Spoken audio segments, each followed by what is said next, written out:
Welcome back once again. We're about 6.5 minutes away from the start of the ball game. The Wildcats of Oak Ridge taking on the Halls Lady Red Devils. Mike Sheehan now joins us here courtside along with Ethan Eubanks, TJ Hibben. You heard him a moment ago. John Ulrich as well. Brian Bennett back at the station.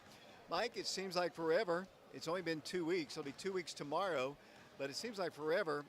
That since the two teams, Halls hasn't played since we played them even before the Carnes game, so they've been out almost 3 weeks. It's been 2 weeks since we played. What kind of rust do you think both teams will have heading into this first ball game back? More rust than rest. I mean, not getting to play at all is really tough. This is the longest, coldest span of weather that I can ever remember, and y'all got to remember I'm old, so that was really hard on everybody. As long as it stayed as cold as it did with 8 to 10 inches of snow on the ground, it was bitter. That's just all I know to say. And it's really hard on athletes that are playing a sport like basketball to stay in shape and get their legs under them and be ready to play basketball. I'll go back to 2015, and Mike, you'll probably remember this. In 2015, the Central Bobcats were the hosts of the district tournament. Back then, before Coach Taylor became the girls' coach, Coach Green, of course, was the coach. District tournament was there. We had a big snowstorm, nothing like we had the other day, but on top of it, we had an ice storm. And the schools were out almost 2 weeks. Oh, yeah. The district tournament, we got one round in, and then Knox County with their policy, and, I personally don't like it because it affects the rest of us. When they can't play, we can't play. Right. And, sometimes we might have a blizzard in Gibbs, but nothing in Farragut. But Farragut can't play. So that's just my personal opinion. But, I know they do it for safety purposes. I get that. Oh, yeah. But that district tournament, only one round was played, and they weren't able to play the tournament, so they had to seed them 1, 2, 3, and 4 from the regular season, which was not good, for some teams because that get better in your season. Right. So it was really tough. Same thing happened on the middle school side of things just recently. I think Jacksboro and La Follett's middle schools were part of their district tournament, and they, because of the snow last week, they had to just seed the tournament 1 through 4, and their season was over. I mean, it was over.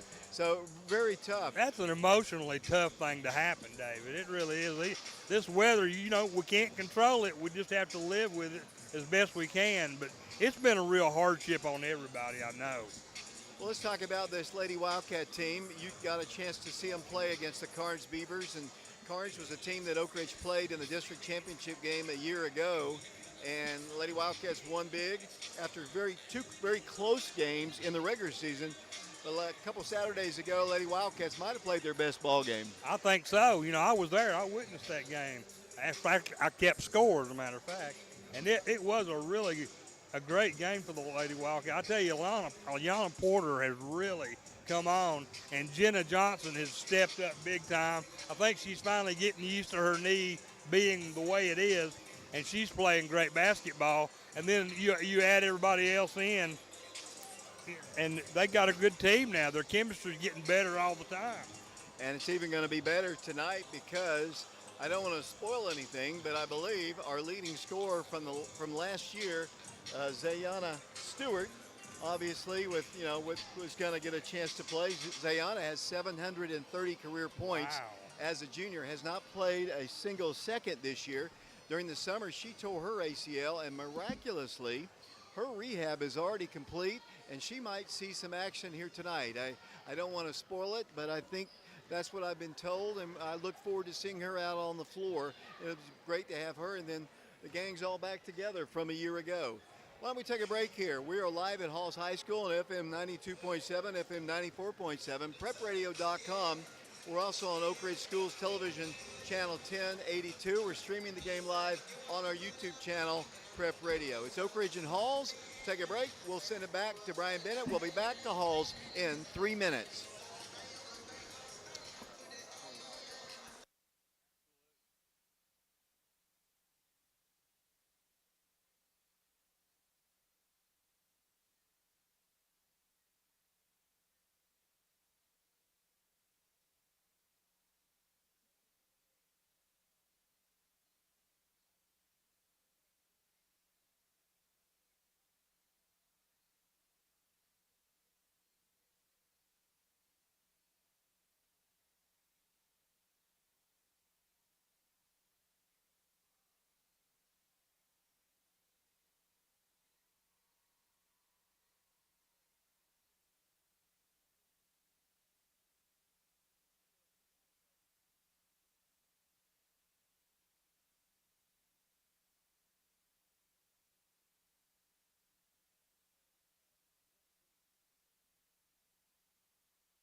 We just had our national anthem. We just had our national anthem here from Halls High School. Now we're about to have the starting lineups. First off, for the Lady Wildcats starting the ball game is Ayana Stewart, her first ball game back. Also starting for Lady Wildcats at the point position will be Ayana Porter. Also starting will be Ulisha Mitchell. Janea Pippins will get a chance to start, and along with Paige Lawing. That is the starting lineups for the Oak Ridge Lady Wildcats. Now the starting lineups for the Halls Lady Red Devils, coached by Savannah Harrison, assisted by Ryan Woolard, Journey Tyler. Starting for them will be number 2, Cadence Fisher. She is a sophomore player. Halls wearing their all-white jerseys with red. Also starting for the Lady Red Devils will be Megan Billiter. Also starting for them will be Bailey Roberts. And one other starter coming out there, number 13, that'll be Megan Billiter. And number 11, that'll be Olivia Culp. And we're about to get set. The Lady Wildcats wearing their all-cardinal jerseys with gray trim. Lady Red Devils wearing their all-white jerseys with red. About to get set here. And the Lady Wildcats and the Lady Red Devils. Ethan Eubanks, TJ Hibben, along with Mike Sheehan, John Ulrich here at Halls. First time in about 3 years. Halls has not been in our district, Mike, but they're back in. They were a 3A team a year ago. They've moved back into 4A, and they were, we played them every year for years and years. Yeah, that's strange how they, these schools get more population and they go up and down in the system, so that's just the breaks. And they're getting ready to tip off here in Halls High School. Ball is up, controlled by Oak Ridge, and we are underway. With the basketball will come Jenna Johnson. Lady Wildcats with it. Janea Pippins out to Ulisha Mitchell. Works the ball to Ayana Porter. Lady Wildcats and Lady Red Devils have been playing since the mid-70s. Ayana free throw line jumper is up. No good. Rebounded by Halls. Pulling down the board, number 13, that's Megan Billiter, senior player. Brings the ball all the way inside the paint, goes in for the shot and scores. Too easy down the middle, and the Lady Wildcats trail 2-0. Here comes Oak Ridge driving all the way in for a layup, and we tied. We are tied. 2-2 our score as Ulisha Mitchell scores for the Lady Wildcats. Here comes Halls, moving left to right, wearing their all-white jersey with red. They've yet to get the ball across the line, and they're not going to. Well, they do now. It's going to be a steal by Zayana Stewart. Zayana drives in for the shot, no good. And on her first play after coming off of ACL surgery, she is knocked down to the floor. She is fouled and will go to the free throw line. Her first moments playing this season after the ACL injury. It'll be Oak Ridge going to the line with the junior. As I mentioned, she comes in with 730 career points. That's most of any of the Lady Wildcats. Zayana's free throw is up. Good. Ooh, wow. Lady Wildcats have their first lead, and Zayana has her first point of the season. Back to the free throw line she goes. 3-2, Oak Ridge in the lead. 7:13 to play. We're in the first quarter. Back to the free throw line will go Stewart one more time. Puts the shot up there. Good. Lady Red Devil basketball. Coming down with it will come number 15. That's Holbert. Holbert with the basketball in the rear court. Trying to get the ball across the line. She does, barely. Kind of an errant pass. Pulled down, though, by Culp. Culp works the ball top of the circle. Over it goes to Bailey Roberts. Roberts holds the ball. Works the ball to number 13, who drives in, lost the ball. They're going to call a jump ball, the alternate possession arrow. She had already lost possession. I don't know that I have seen these three officials work, but it is the new year, so, Mike, I'm going to be nice. Yeah, right, for 5 minutes. Here comes Halls to work the ball in. They work the ball into the corner. Back it goes. Post player shoots a three and missed it. Rebound, Halls underneath the goal. They'll work the ball out to the top once again. She's going to shoot another three. This one's much better. It's good. Holbert scores, and here come the Lady Wildcats, trailing by 1. 5-4 the score, and Oak Ridge turns the ball over. Here comes Halls, going coast to coast with it. Turning, spinning, blocked by Jenna. Saved away by the Lady Red Devils, then taken away by Oak Ridge. Here comes Oak Ridge down the floor. Ayana Porter driving in Ulisha Mitchell for the layup. No good. Can't get the board. Ball is nearly kicked out of bounds by the Red Devils, and then they're going to call a blocking foul against Ulisha. Lady Wildcats trail it 5-4, and boy, this gym is loud.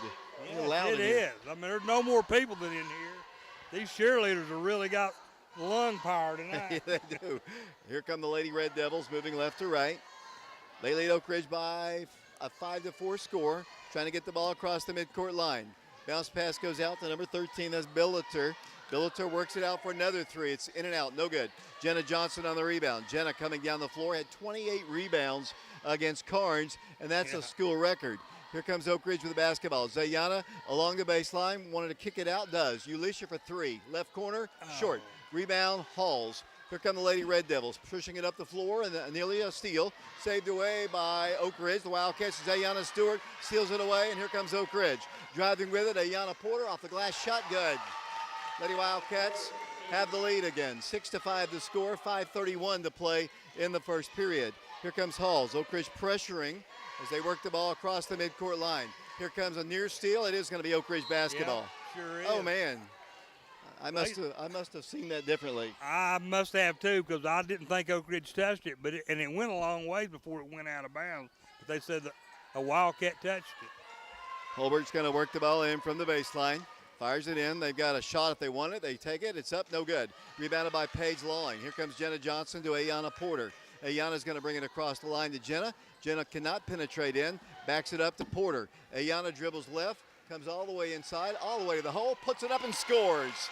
Off the glass goes Ayana Porter, and the Lady Wildcats have an 8-5 lead. Ayana can do it in many ways. She can knock down threes, and she can do layups, as we just saw. Her quickness is unreal, David.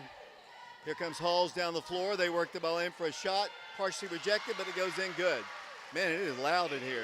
Here comes Oak Ridge down the floor, leading by one. 8-7 the score, first quarter. 4 minutes, 40 seconds to play here in the period. First period of this District 3 ball game, our first game in 2 weeks. Here comes Ayana Stewart along the baseline, and what's the call? She is shoved and pushed and fouled. Foul's going to be called against Blake Holbert. Yeah, she got pushed out of bounds, no doubt about it. The ref was right there and saw it. So Oak Ridge's going to get the possession under their own goal. They'll be inbounding the ball. Brimley. Oh, go ahead. Sorry. I was just going to say Brimley Wilson just came into the ball game as Oak Ridge will try to work the ball in. And it comes to Paige. Paige Lawing turns, spins, shoots, no good. Foul. Draws a foul. The underneath official, the two male officials, I don't think they've blown a whistle yet. No. That was definitely a foul, but she called it. And the guy holding the ball underneath the goal, what I remember most about him, and you can say what you want, he is an Alabama fan. So, oh boy. As that shot is up, and it's good by Paige Lawing. For Paige, that'll be her first point of the ball game. Oak Ridge by 2, 9-7. Paige back to the line. The sophomore missed the shot. Rebound tracked down on a hustle play by Ayana Porter, but she can't control it. It goes out of bounds. Looks like TJ Hibbins doing the scoreboard. Ethan Eubanks doing our top camera. John Ulrich down below. Brian Bennett back at the studios of FM 92.7. Lady Wildcats with a 2-point lead. Halls with the basketball. They get a three off. It is off the rim, no good. Rebound, Oak Ridge. That's Zayana Stewart pulling it down. Zayana wearing a heavy brace on her left leg, the knee that she tore as she drives to the hole, no good. Blocked away by Billiter. Billiter down the floor with it, all the way to the left corner. They'll turn, they'll spin, unable to shoot. Good defense, Oak Ridge. Really? Would not allow her to get in. Now they drive the baseline. Good defense, and Malls knocked out of bounds by Paige Lawing out of bounds. Ridge getting after it on defense. Yeah, they certainly are. They're swarming them. They're really blocking those passing lanes right now, David, giving Halls no chance to go inside and shoot. Not one field goal that they've been able to make from the field with their defense they're having right in the last 2 minutes. Good minutes by Zayana Stewart as Lindsey Cleveland comes into the ball game for her. As Halls launches a three, it's no good. Rebounded by Lindsey, pushes it up the floor to Ayana. Ayana Porter with it across the line. Oak Ridge by 2. Ayana has the dribble. Come off her foot out of bounds to Halls. So a turnover there. 3:40 to play. Halls playing with a lot of enthusiasm here, Mike. Yeah, they certainly are. They came to play tonight, no doubt about it. And they're giving Oak Ridge all they want right now. Oak Ridge up by 2, 9-7. This is a Halls team that the last couple of years they have won their district. So they're used to winning. Here's a steal by Oak Ridge on a deflection. The Wildcats, Ayana Porter comes down the floor. Ayana drives in for a shot. It's up, no good. Tipped and saved away by Lindsey Cleveland. Out to Jenna Johnson for three, no good. Tracked down again by Oak Ridge. Saved away by Ulisha Mitchell. Mitchell with it to Porter. Ayanna Porter works the ball down low. Here's a spinning shot. No good. Oh. Another rebound by Jenna Johnson. She's going to go right back in with it. Good! And she's fouled. The best part about that whole sequence there, Mike, was the Lady Wildcats kept getting offensive rebound after offensive rebound, finally got the shot to go. Exactly. Well, they were, three rebounds in a row, 3 shots in a row. Finally on the 4th shot, Jenna Johnson got it to go. Even though they were hanging all over, she still made the basket. We got a timeout here, Lady Wildcats, although they've got the score on the wrong side here. Yeah, they did. 3:06 to play. It should be Oak Ridge up by 2. They gave the bucket to Halls. It is not tied. But 11-9.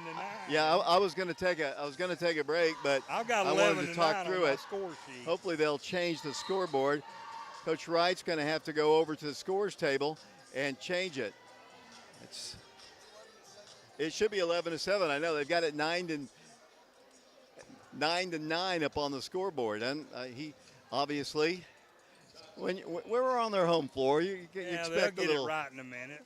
little They're home, changing it now. little I home think. cooking. Probably no malice there. No, I don't think so. 11-7 the score. Jenna Johnson to the free throw line. On the year, Jenna is a 57% free throw shooter. She could have a milestone game today. She has 679 points coming in, so she could score her 800th career point tonight. Jenna coming off of that 28 rebound ball game, and that was against Carnes 2 weeks ago. She was a beast that night, David. I was really amazed how many rebounds she got. Everything they shot, she rebounded. It was crazy. Zayana Stewart's going to come back in the ball game. It's so great to have her back out there. Paige Long's going to take a seat to the free throw line. Jenna Johnson, one time I mentioned, a 57% free throw shooter. She knocks this one down with ease. Lady Wildcats up 12-7, putting on the press, playing currently with Lindsay Cleveland, Janaea Pippins, along with Jenna Johnson and Kiki's daughter, Zayana Stewart. Here comes Oak Ridge. Zayana with it, pulling the ball all the way down the floor, driving left all the way to the right corner. She wants to take it in and score. She puts the shot up, no good. Gets her own rebound up, good. That's the thing about Zayana. She is fearless, she is strong, and she is going to go in there with reckless abandonment, and that's what I like to see. That was a beautiful play by her. She was so determined she was going to score. They could not stop her that time, David. Halls gets a wide open 3. Good. It's a pretty shot. Wildcats either missed their assignment, and the Lady Wildcat lead is 4, 14-10, 2:21 to play here in the first quarter. Zayana with it to Jenna. She couldn't quite control it. It was a great play. Jenna came free, and Zay gave her the ball, but she didn't know it was coming. She would have scored, I think. She was right inside the paint. The alternate possession arrow on the held ball will give Oak Ridge the ball underneath the goal. 2:13 to play. First quarter, Oak Ridge on top by 4. Lindsay Cleveland will work the ball in for the Lady Wildcats. On the baselines, got to get it in soon. And Dell finally gives it out to Ayanna Porter. And Ayanna goes inside, trying to get it to Janaea Pippins, and she fouls her. Pass kind of went off her fingertips, led her a little bit. And Janaea got a little bit too aggressive and might have pushed her and shoved her. And Halls will have it on the Oak Ridge foul. That's only the second team foul called against the Lady Wildcats this quarter. Oak Ridge by 4, 14-10. This is a good Halls team, especially on their home floor. As the Wildcats, Jenna Johnson gets a steal, drives coast to coast, all the way to the hole, shot no good. Rebounded by Oak Ridge. Ayanna Porter shoots, no good. Lady Wildcats missing a good opportunity there. And here comes the Lady Red Devils down the floor. Lindsay Cleveland working very hard defensively. They work the ball to the left corner to Turner, who's in the ball game. Here comes a long pass, intercepted again. Jenna Johnson, her second steal. She drives in, good! Count it, and she's fouled. Jenna Johnson will go to the free throw line with an opportunity for a three-point play. That's the second time in the last few moments that's happened. Jenna Johnson's so aggressive, David. She's not going to be denied to getting to the goal. And then to make the shot after being fouled is wonderful. So she'll get a chance for the old-fashioned three-point play. Toss up there, good. She's 2 for 2 at the line, and Oak Ridge has the lead by 7. 17-10 the score. And here comes the Lady Red Devils down the floor. They work the ball against Oak Ridge's press.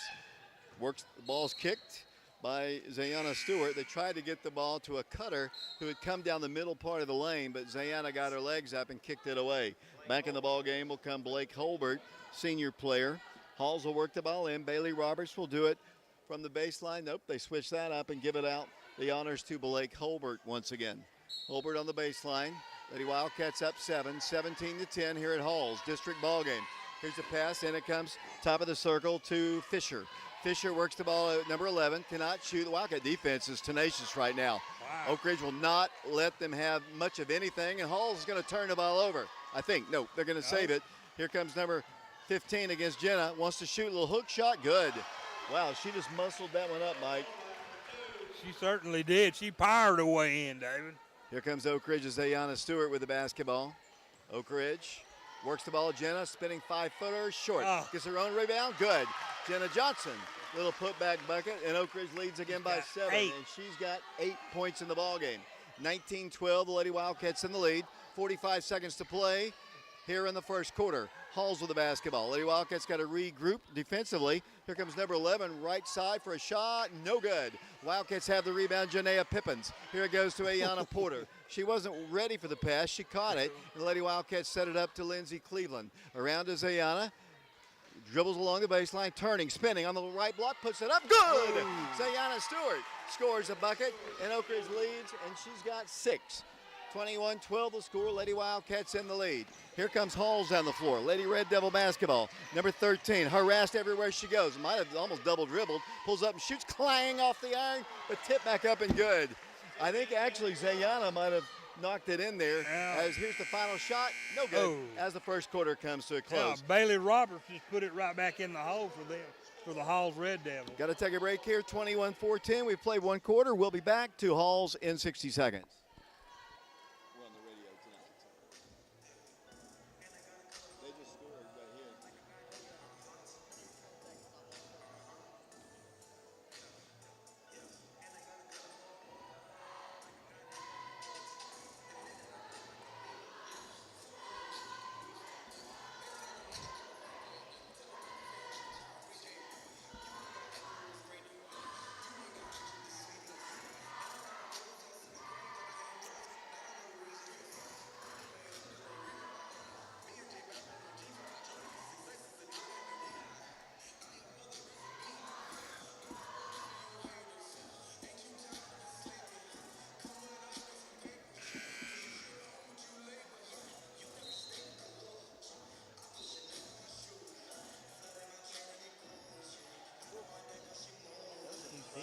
Yeah, it was. It really action-packed. I mean, these girls are getting after each other, you know.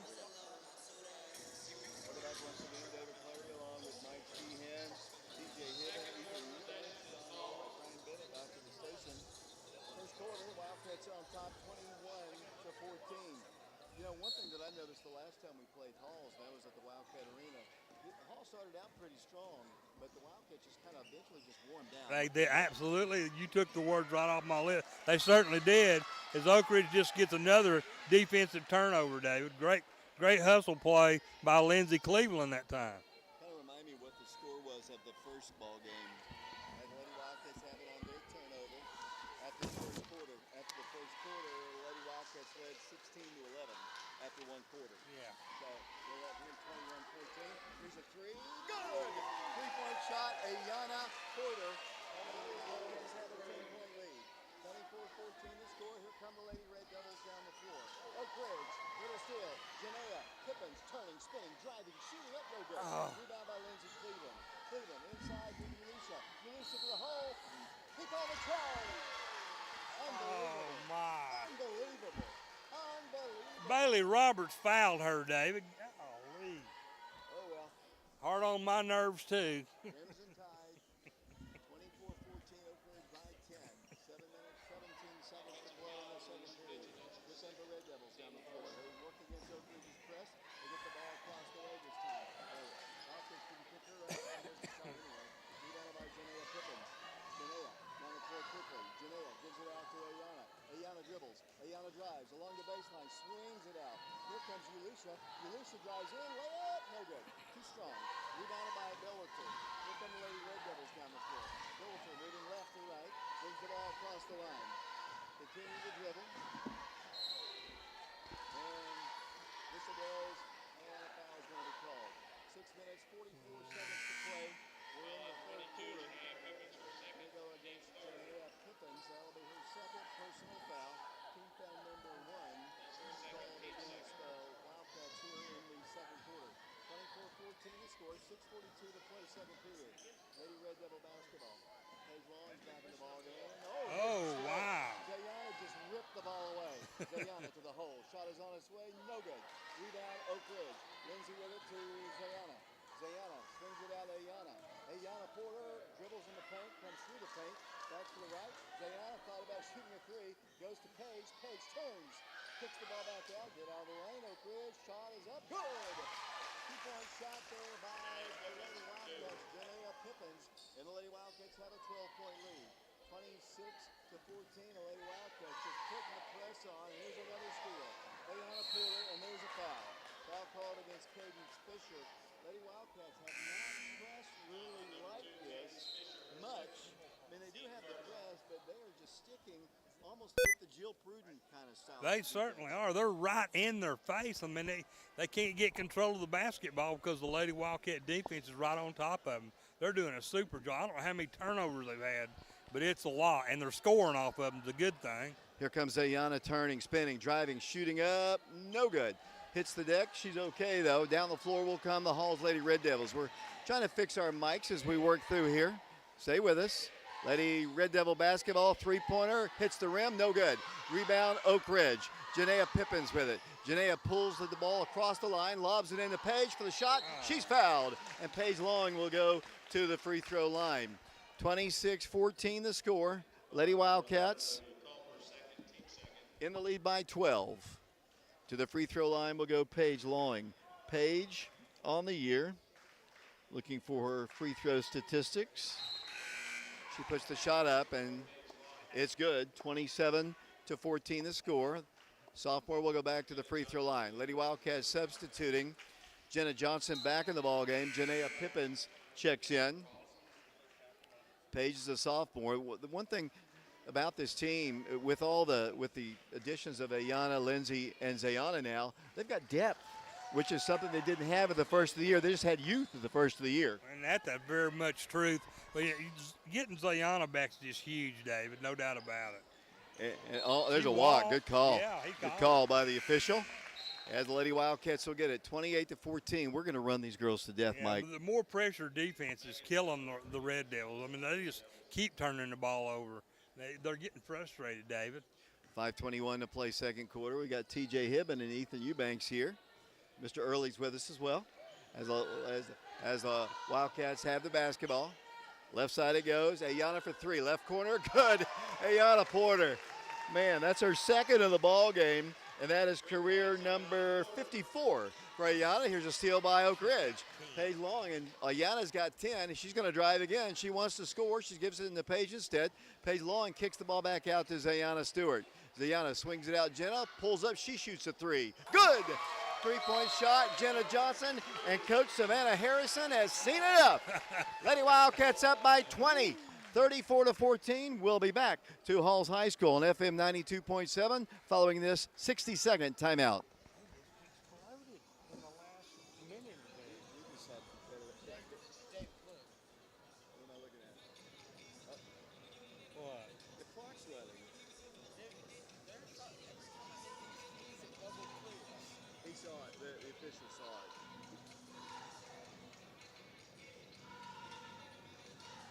He's adding it back on there now.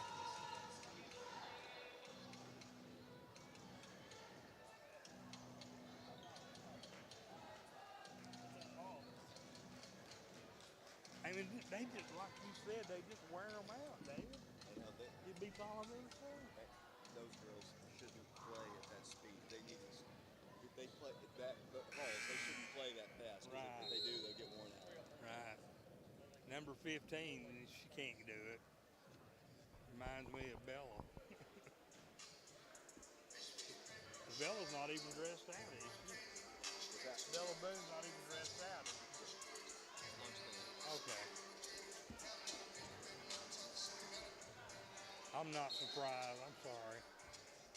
I hate that.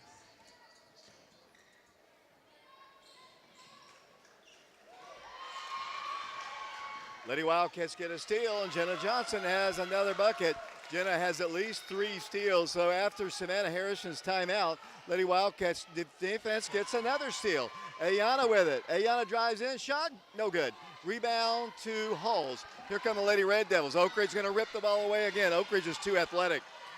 Here comes Oak Ridge with the basketball. Lindsay to Zayana. Zayana Stewart has trouble with it. Gives it out to Jenna. Baseline jumper is up. Good! Jenna Johnson scores. Lady Wildcats just too athletic. 15.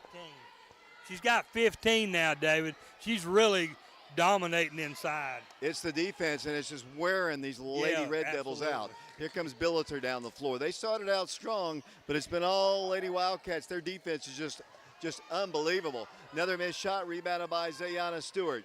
38-14, the Lady Wildcats in the lead. The Wildcats 4-0 in district play. We'll be traveling up to Campbell County tomorrow for district ball game against a very good Campbell County team. This Halls team's good, but I just don't think they want to play with Oak Ridge like this. I don't think, Mike, they want to run at this speed. I know they don't. Here's another 3. This one's in and out. Oh. No good. Oh, great rebound there by Paige Lawing, but it's a jump ball, and let's see what happens here. Brimley Wilson jumped in there and grabbed that ball for the Lady Devils and tied it up. Looks like it's going to be Oak Ridge's ball underneath the basket, David. Lady Wildcat fans give the 3 that come out, Paige, Ayana, and Lindsay, a round of applause. Lady Wildcats have Evelyn Eubanks in for the first time. Sakari Stewart. Lady Wildcats going to have to work it in. Then it comes to Zayana Stewart at the midcourt line. Thought about driving in. She wants to. She wants to take her one-on-one. Normally she would, and that's what she likes to do, and she's going to. She turns, she spins, she shoots, no good. She does draw the foul. She is so aggressive, Mike. She is so aggressive. She really is. When she wants to go to the basket, she's not going to be denied, David. She just charges right in there, bulldozes, if you will, and shots up, but she's going to shoot 2 free throws. 38-14, Lady Wildcats, 2:52 to play second quarter. Zayana's free throws up, and it's no good. A little bit too strong. She's got to be excited. This is her first game that she has played since the region tournament a year ago. Well, she's already got 6 points. That's the first shot she's missed tonight from the free throw line. Second toss, good. Zayana knocks it down.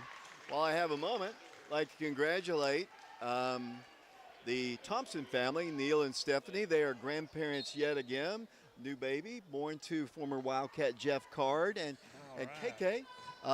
The mother, Elizabeth Card, is the name of Stephanie and Neil's new granddaughter. Congratulations to them. Good deal. That's always a wonderful thing. Lady Wildcats up 39-14. Halls with the basketball. Hall started out this game a ball of fire, but Oak Ridge's defense just took them apart. Yeah, after about 3 minutes in the first quarter, it's been all Lady Wildcats since then, David. Lady Wildcat depth is going to be a big factor here. As I said, Halls does not want to play at the speed Lady Wildcats are playing. Lady Wildcats, I think, have more players to play. There's another missed shot. The rebound machine. Jenna Johnson pulls it down, pushes it up the floor to Ulisha Mitchell. And the Lady Wildcats wearing their Cardinal jerseys with gray trim. Ulisha drives in. Oh, great pass to Evelyn Eubanks. Shot good. Give the assist to Ulisha. Give the bucket to Evelyn. And the Lady Wildcats is routing the Lady Red Devils right now, 41-14. I'm really in shock.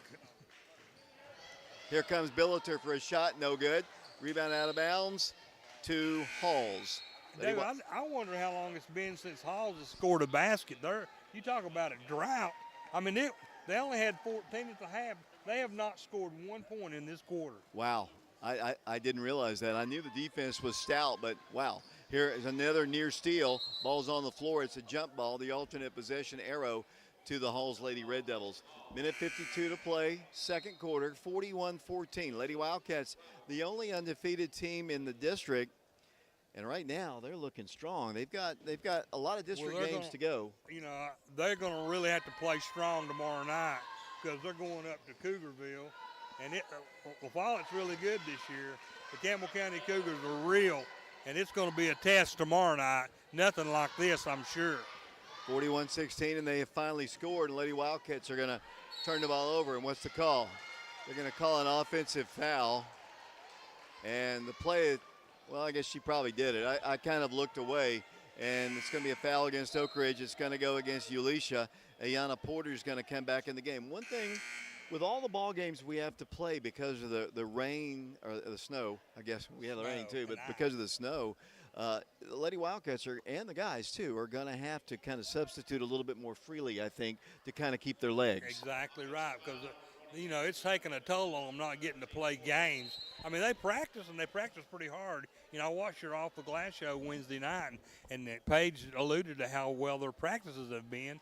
They haven't had boys actually helping them, so they've been working on their own. But apparently they've been working pretty hard. They sure look strong tonight. I know that much. Play was halted, and players coming in and out of the game. Be Hall's basketball. They'll be moving left to right if you're listening to us on FM 92.7, FM 94.7, prepradio.com, and Oak Ridge Schools Television Channel 1082. Hall's basketball. Lady Wildcats, minute 28 to play. Second quarter, Hall shoots a three. It's good, pretty shot. Made good by Olivia Culp, and the Lady Wildcat lead is cut. 41-19 the score, a minute 17 to play here in the second period. Here's Ayana Porter driving right to the hole, good. Nobody slowed her down. Nobody's quick enough on this Halls team to slow her down. No, absolutely not. Her quickness is way too much for them. Here comes Hall setting it up once again. Number 2 with the basketball, goes in for the shot. Good, nice shot by Candace Fisher, sophomore. And the Lady Wildcat lead is 43-21. We're down to 52 seconds to play in the second period. Ayana Porter with the basketball, holds it, looks for help, swings the ball out to Janaea Pippins, who pulls up on the baseline. Shot is no good. Rebound to Halls. Got to get back on defense. Here come the Lady Red Devils across the way, intercepted by Ayana Porter. Ayana Porter pushes it up. Janaea right-handed, good. Thought she likes to switch from her left hand to her right hand, but that time she just took it strong and scored easily. Here comes Halls with it. Down to 22 seconds to play, 45-21. I don't know what the turnover totals are, but Halls has had a ton of them. Yes, they have, and it's really affected them. The Wildcats really pulled out here in the second quarter. Here come the Lady Red Devils once again. Number 13 dribbling, lost the ball. Wildcats have it. That'll be Lady Wildcats, another steal. They don't get a shot off before the first half, but Lady Wildcats with a dominating defensive performance in the second quarter, and they lead it 45-21. Mike, just your thoughts on the first half here. It's tremendous performance by the Lady Wildcats, David. They have really come alive defensively in particular. I mean, they really put a hurt on poor old Hall. They only scored 7 points in that quarter. The Lady Wildcats won up by 7 in the first quarter, 21-14, and then to pull out to a 45-21 halftime lead. What a great defensive effort and offensive output by the Lady Wildcats.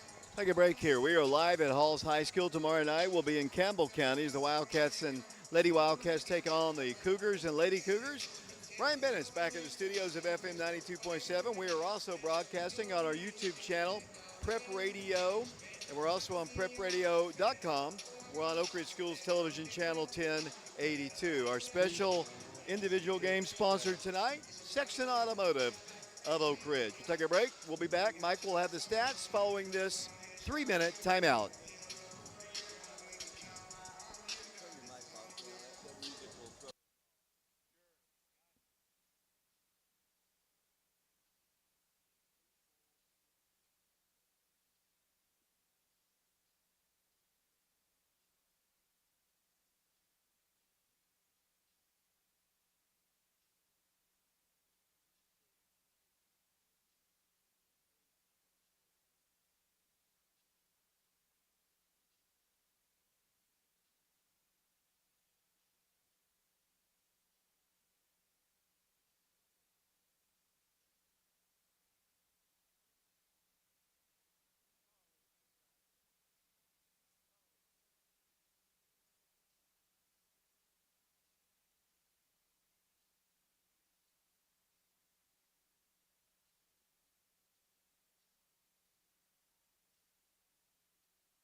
Welcome back to Halls High School and Halls Crossroads. I don't know if they still call it Halls Crossroads, Mike, but that's what they do, yeah.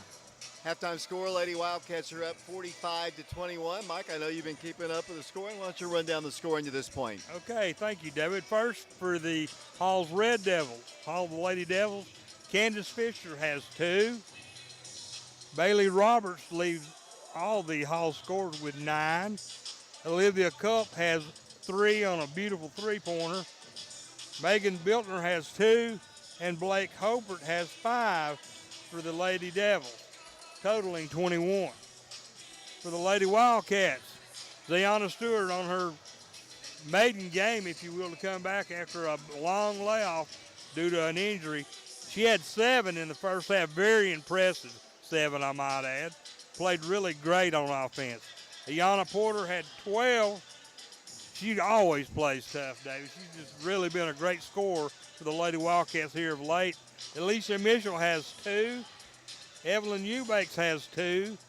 Paige Lawling has 3.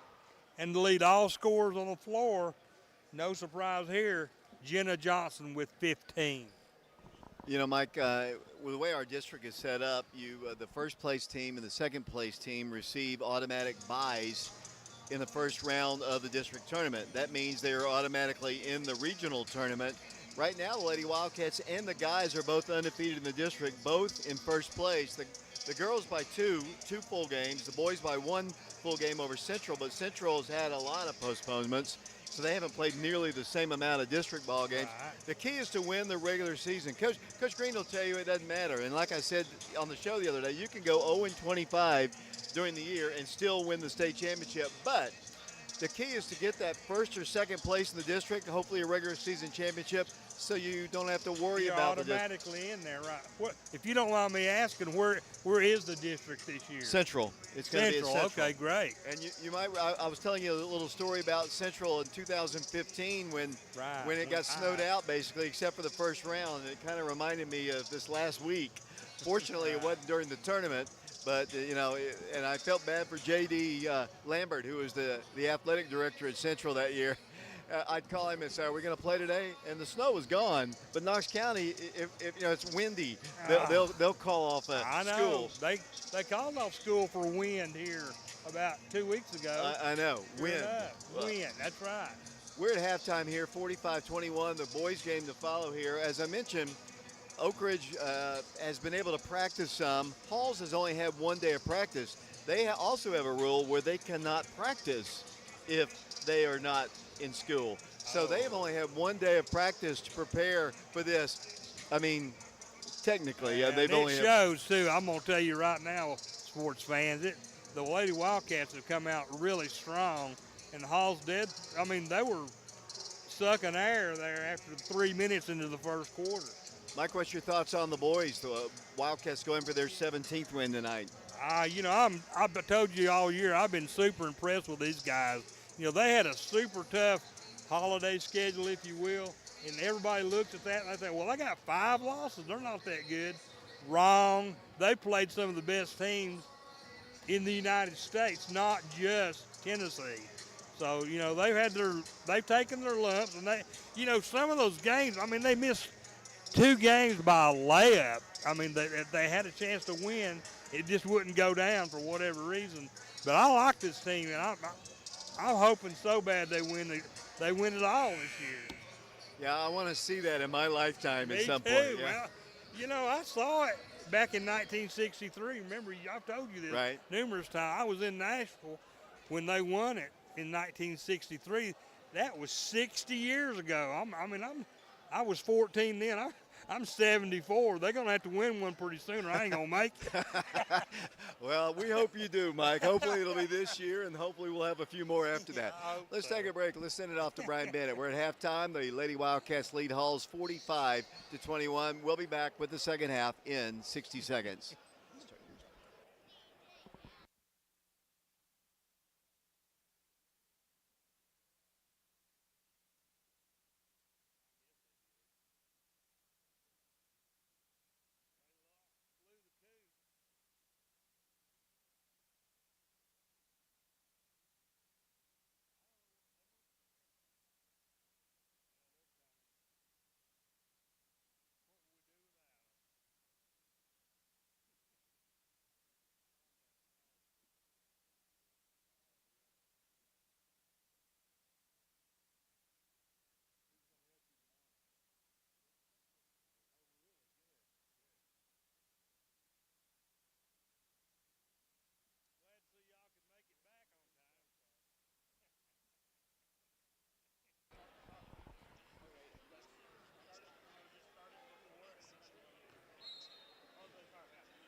We are back here at Halls High School. The second half just underway.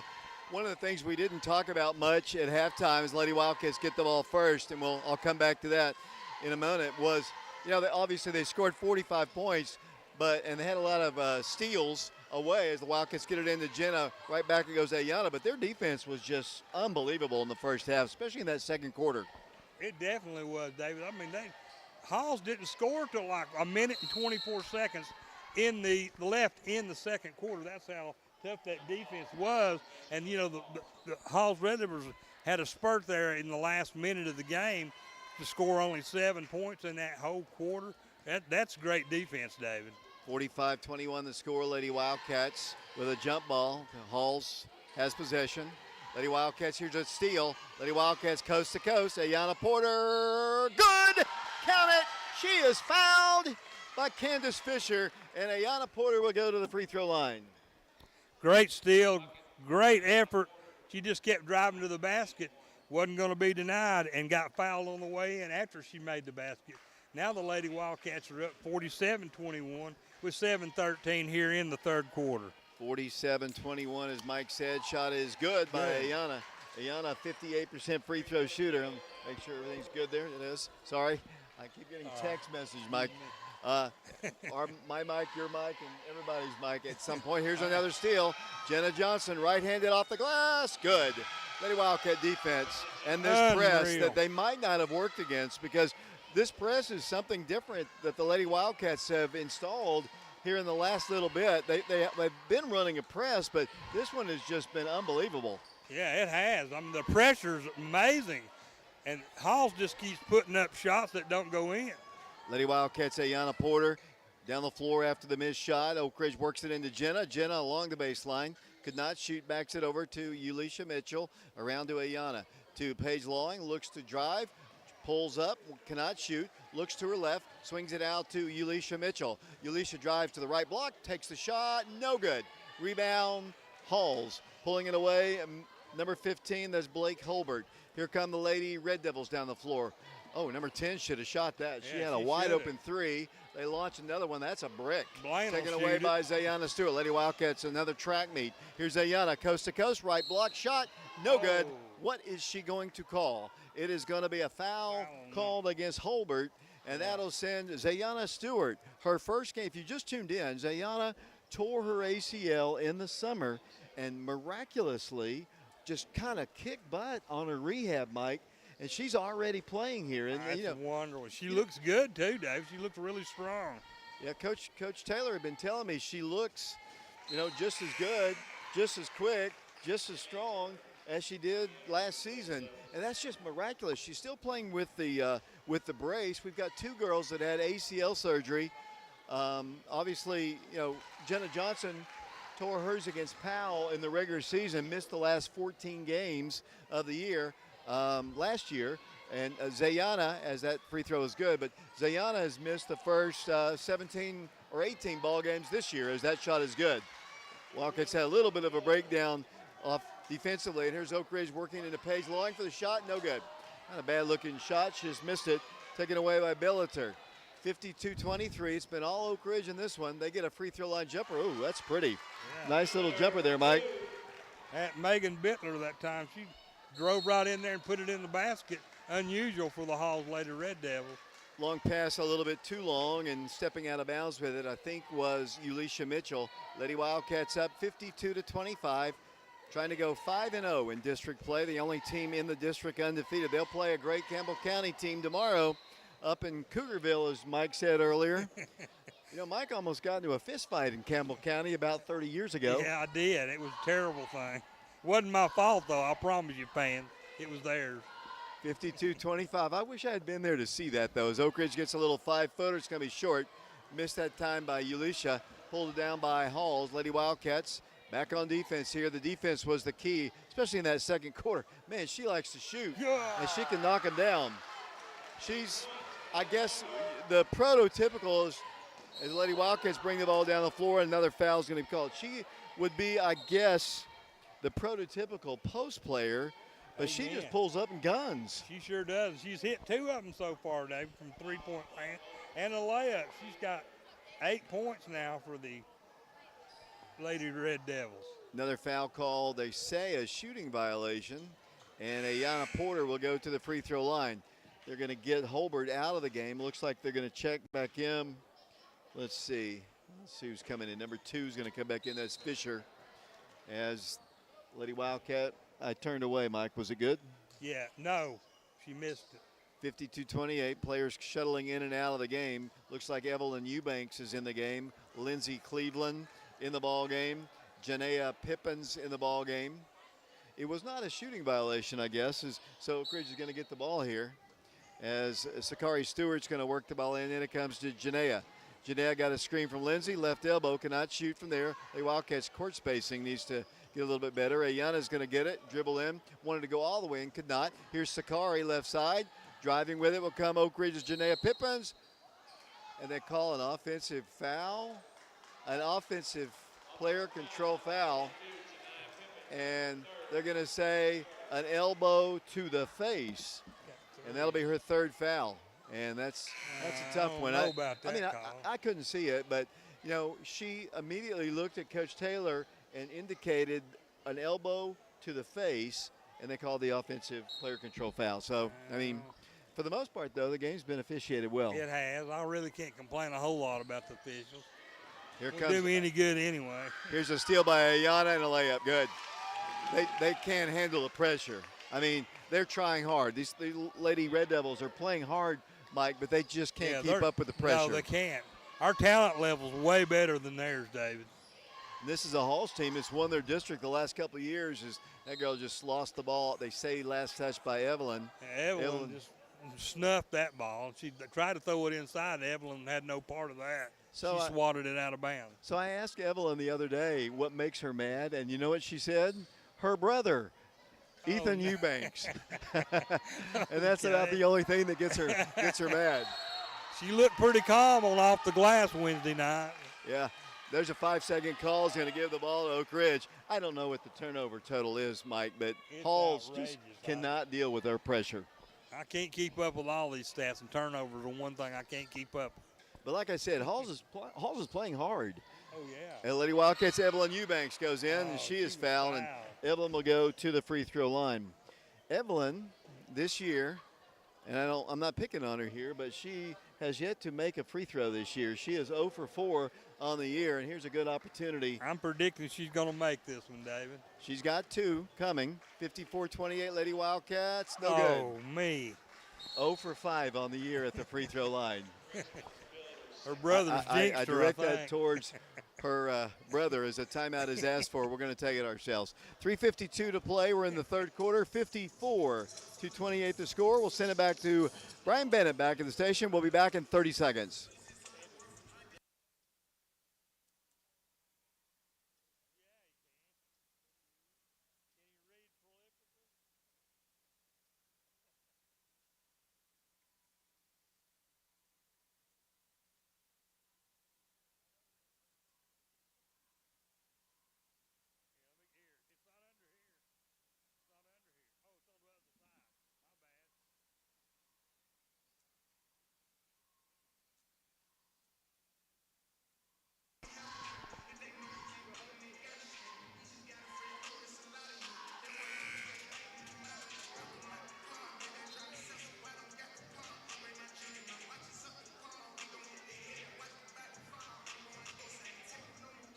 Thanks a lot.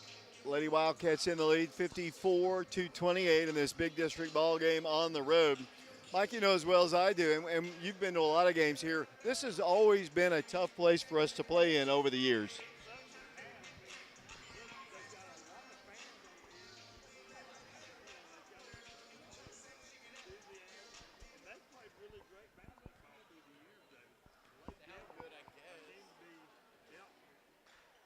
Free throw's good. Evelyn knocks down the toss, and here come the Lady Red Devils moving right to left, 55-28. Oak Ridge currently playing, let's see, with Sakari Stewart along with Evelyn Eubanks. They launch a three. It's a flat line drive shot. No good. Rebounded, though, by Halls. Lindsay Cleveland's in the game. Janaea Pippins is in the game. Ayana is in the ball game as well. Halls throws one up there. No good. Good rebound by Lindsay Cleveland. Here come the Lady Wildcats down the floor. They work the ball top of the circle. Here it goes. Lindsey Cleveland looks back door, goes out to the top to Ayanna Porter, who drives the baseline, has her shot blocked, gives it into Evelyn. Evelyn's shot is no good. Battles for the rebound, saved away by Oak Ridge. Over and then back. if he calls a travel, No I was about to get a little upset there she because climbed up over top of her back. and they do call the foul against Halls. Billiter picks up her third foul, team foul number 5 this quarter. So they'll go to the free throw line. Oak Ridge basketball. Here they go. Work the ball. Driving in. Janae, a little three-footer short. Gets her own rebound up. No good. She is fouled again. They said that was the 15th foul called a moment ago. This is the 16th foul. I don't know why we didn't shoot free throws there unless I turned away. It'll be Oak Ridge going to the free throw line. At the line will go Janaea Pippins. Pippins looks, guns, no good. Janae on the year is a 74% free throw shooter. Coming into this game, the freshman had 114 points, including 10 three-pointers on the season. Oak Ridge leads 55-28. Yeah, what happened before, the previous inbounds play should have been Oak Ridge shooting free throws a moment ago. Right. And Now they they're gave the talking ball about to Oak Ridge to inbound it after the 15th foul. So these three officials were not aware that they had called the 15th foul. And we should have been shooting a minute ago. Oh, wow. I didn't realize that's what happened. They're having a discussion about it right now at the head of the key on the Oak Ridge end of the floor.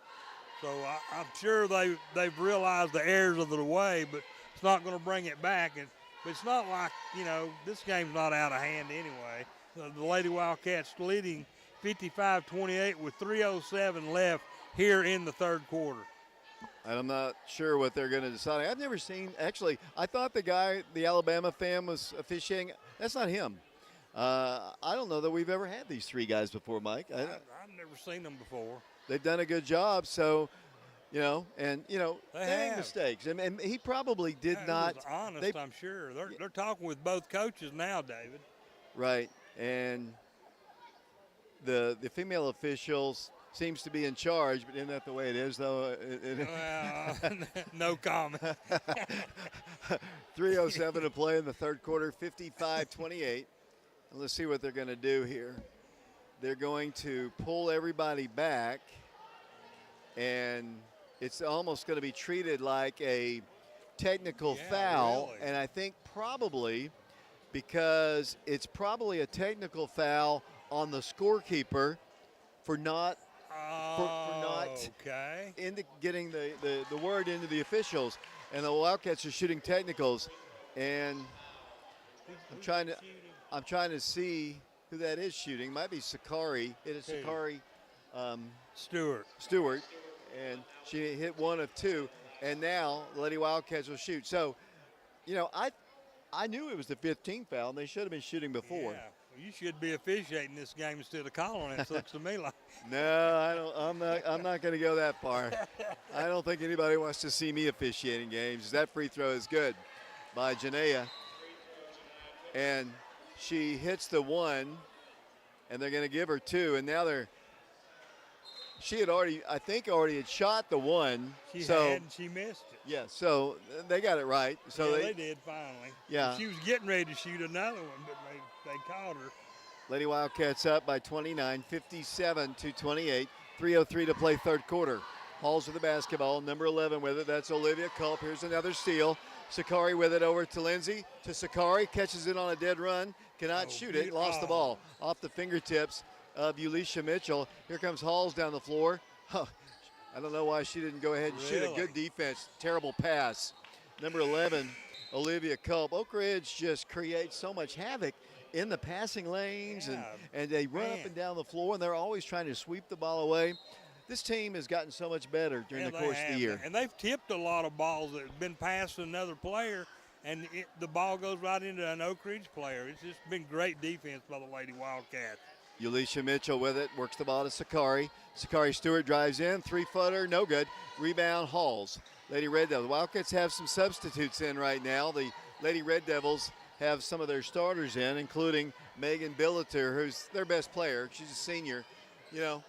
Lady Wildcats now, Mike, don't have one senior on their roster, so this whole group's coming back next year. And that's unreal for that to happen.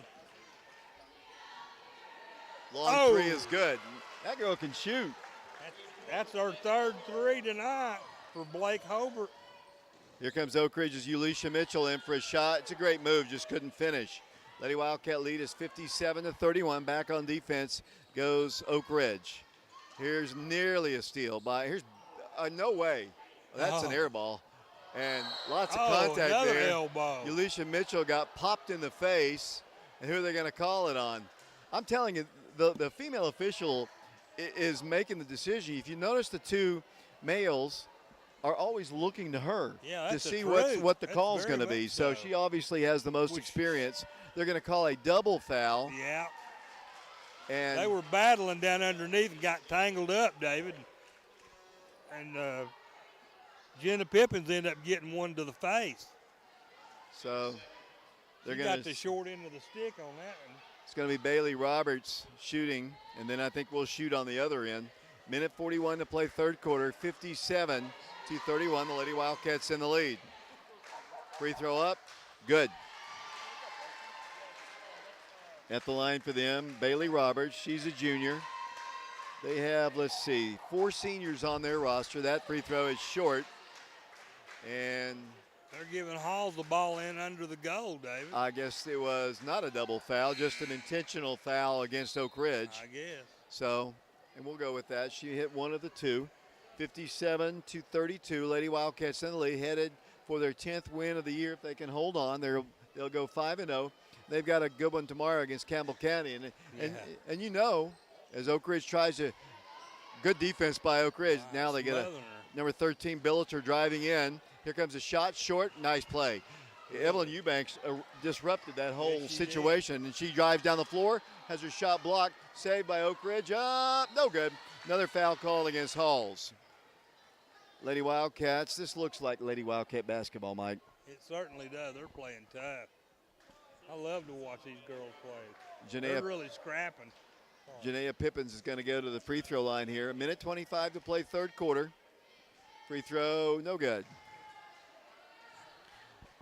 Coach Todd Wright, assistant coach, talking with the, I think, hit official across the way there, along with Paige Taylor. That free throw is good by Janaea. Lady Wildcat lead is 58-32. It's Oak Ridge and Campbell County tomorrow. We've had some wars with Campbell County over the last 40 years, Mike. Oh, absolutely. Some tremendous games up there, David. Oh. She finally missed one. She's missed 2 in a row now as Oak Ridge gets the rebound all the way. Janaea for the layup, good. Track meet, and they didn't like it. Lady Wildcats won the track meet and won the bucket here. 60-32, a 28-point lead again, and Lady Wildcats, they're going to call a block. Wow. And that'll be, let's see, team foul number 2 called against Oak Ridge. 60-32, the Lady Wildcats in the lead. Remind me what the final score. I think we won by 17 at the Wildcat Arena about 3 weeks ago. 77-60. You got a great memory. You know, and right now, I mean, they've almost scored 60 in this one, and they definitely not even close to giving up the same amount of points as Halls dribbles in. Here comes Holbert. Holbert likes to shoot. Well, she does. She gets her shot off. She should be a rebound. Oh, nice play by Halls. They intercept the pass, get a layup, and they blow it. No good. Rebound, Lady Red Devils. Paige Welch, a junior player in the ballgame, to Culp to Billiter. Billiter guarded by Lindsey Cleveland. Down to 27 seconds to play. Lady Red Devil basketball, number 11. Olivia Culp with it. Swings it over to Billiter. Billiter pulls up and shoots. Good. Nice shot. Sakari Stewart couldn't guard her, and she popped it over the top of her. Here comes Oak Ridge down the floor with 10. Here comes Janaea. Shot is short. Rebounded by Billiter. Got to slow her down. Here comes Halls. 3. They launch one early. Oh, it almost goes as the third quarter comes to a close. We have played 3 quarters of basketball in the girls' game. Lady Wildcats in the lead, 62-35. We'll be back to Halls in 60 seconds.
Welcome back once again to Halls High School.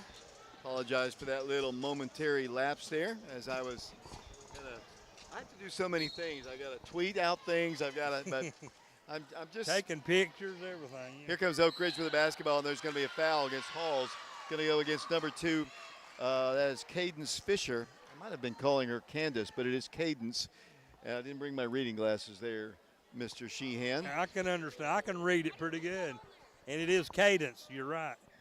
Oak Ridge basketball leading 60-35. Zayana Stewart's in the ball game. So is Jenna Johnson. Oh, Jenna missed the layup. She punches the wall afterwards. Lady Wildcats playing with the original starters in. And I know, obviously we're way up. They're going to call it travel on Halls. Obviously, we are way up in this ball game, Mike. Oh, yeah. But the reason we're playing a lot of players is the Campbell County game tomorrow. Carnes on Tuesday. Yeah, they need to take a rest for sure. Here comes Oak Ridge.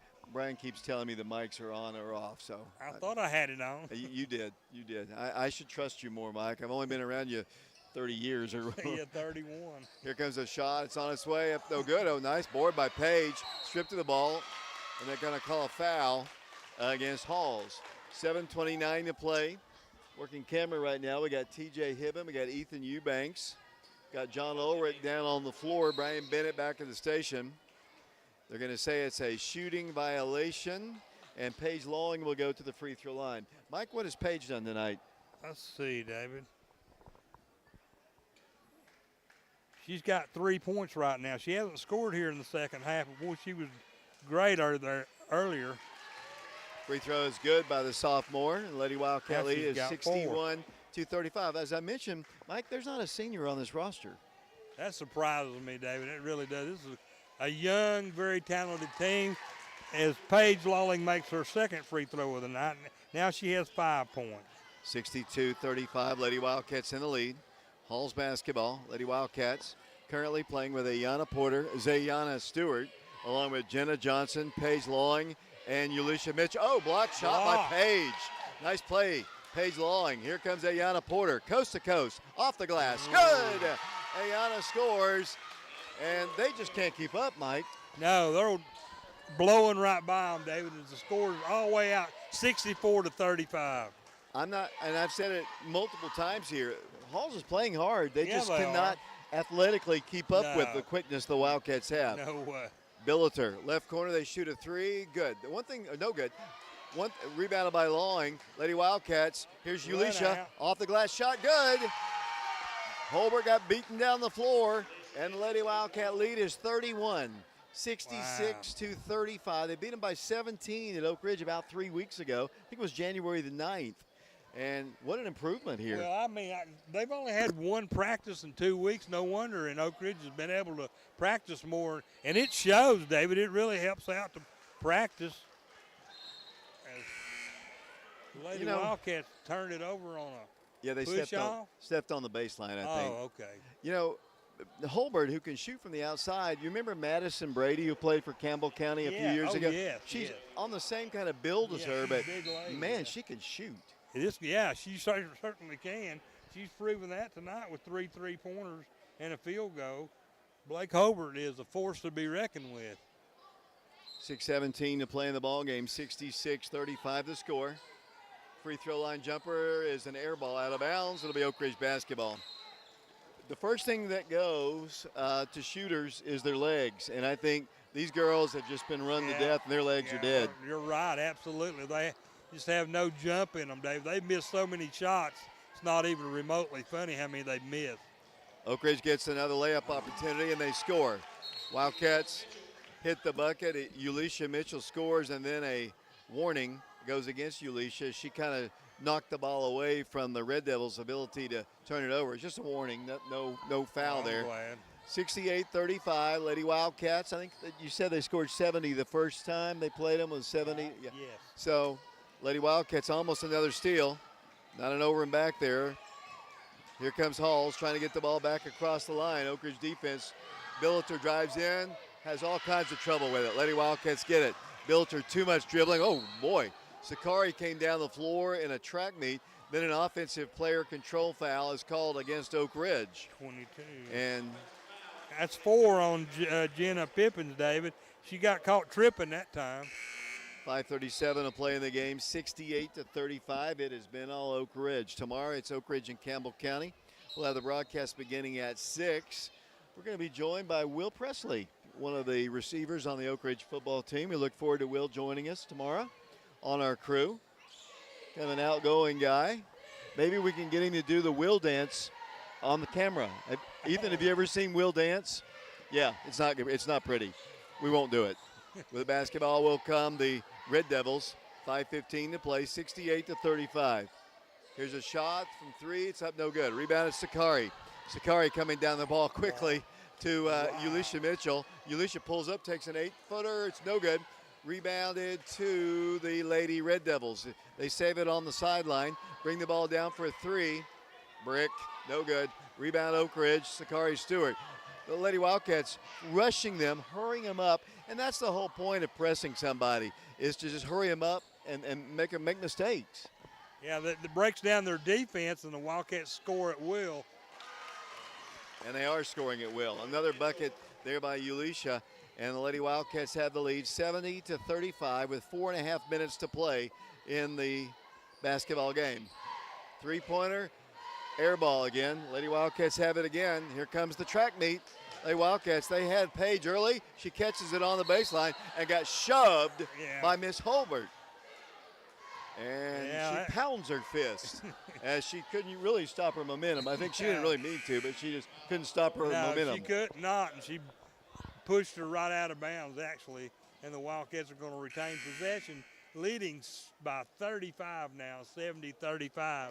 With 3 minutes and 55 seconds left in this game. Lady Wildcats substituting here. They've got a young group in. We had a JV game earlier. Here's a 3-pointer from the corner. No good. Rebounded by Halls. Oak Ridge won that JV game 44-30, David. The Lady Wildcats trying to win both girls' games. We haven't had many. Oh, there's a nice play by Halls. They get the ball inside and have an opportunity for a 3-point play. We haven't had many girls junior varsity ball games this year because, frankly, the Lady Wildcats haven't had enough players. But with the addition of Zayana, obviously, Lindsay and Ayana joining us, they have the ability to play JV, and you can only get better, although our young girls have been playing really since the beginning. Yes, they have. I mean, you got to have depth so you get it where you can. Lady Wildcats. Bailey Roberts' free throw is up and good.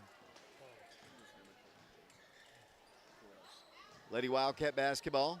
Out it goes once again. Lady Wildcats Thompson with it. Tried to get the ball inside, could not. It's taken away by the Lady Red Devils. We have the exchange student in the ball game right now. As they put up a shot, no good. Evelyn's got the rebound. Then as she tried to honestly get the ball down the floor, she looked and she got tied up. It'll be Hall's basketball. Oak Ridge leads 70-38, 2 minutes, 26 seconds. We've got a running clock here. The boys' game will follow here on FM 92.7, FM 94.7. Oh, Halls with the basketball, trying to get some shots off. They do. Shot is no good. Rebound, Oak Ridge. Pulled away by Janea. Janea Pippins with it. Works the ball to Sakari. Sakari Stewart off the glass. Shot. What a drive. Sakari with a great drive and score, and that's her 3rd point of the game. 72-38, 1:57 to play in the ball game. Here come the Lady Red Devils. Shot is good off the glass. Really good quickness there. Roberts scores for them, and here comes Oak Ridge back the other way. It's been a track meet, and that's not the style, and I've said this all night, that is not the style Halls wants to play in. No, it is not. Oak Ridge has just worn them completely out. Broke them down defensively like an old shotgun. Banked in shot by Janea, or let's see, or is that, it is Janea. Janea Pippins scores, and then Halls will call a timeout. Let's take it with them. Lady Wildcats in the lead, 74-40. We'll be back to Halls High School in 30 seconds. Janea leads all scorers in this quarter, or this half, I mean. She's got 6. She's got 6.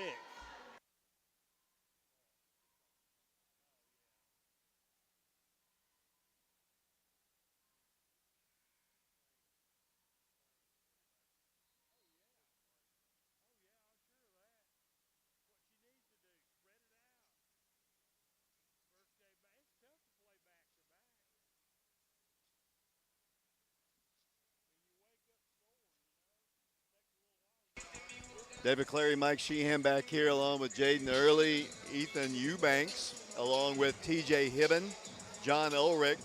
Lady Wildcats up by 34 points, Mike. It really has been a phenomenal game considering we haven't played in 2 weeks basically. Well, you'd never know it to look at them the way they've been scoring, and the defense has just been nothing except short of outstanding tonight, David.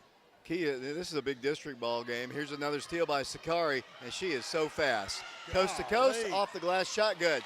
She is so fast, Mike. She just blew them away. Absolutely she did. She outran everybody on the court dribbling and got a free layup at the end. With the basketball will come the Lady Red Devils. And then that girl falls down, and here's another layup. Right-handed off the glass, she walks. I think she was going to give it up to her teammate to score her first varsity point, but she took a step. That's what she wanted to do. I know she did. She's smiling real big. It happens. That's a shame, though. I'd like to see her score. With the basketball will come the Lady Red Devils. Another near steal here. Halls has their substitute players in as well. Number 2 with the basketball, that's Cadence Fisher. She's really the only starter out there. They have other girls in there, including number 0, Kylie King. Number 12 drives in, shoots no good. Rebound to Halls. Lady Red Devil basketball, 0 shoots, 0 points for her, and whistle blows, and that is your ball game. The Wildcats have won the ball game by a final score of 76-40. The Lady Wildcats win their 10th game of the year. Lady Wildcats are 5-0 in District 3 play. Mike, I know you're going to tabulate the scoring here, but why don't you just kind of give your thoughts on the ball game? Well, I thought that everybody played really well. They spread it out quite a bit, David. I mean, the scoring's pretty even.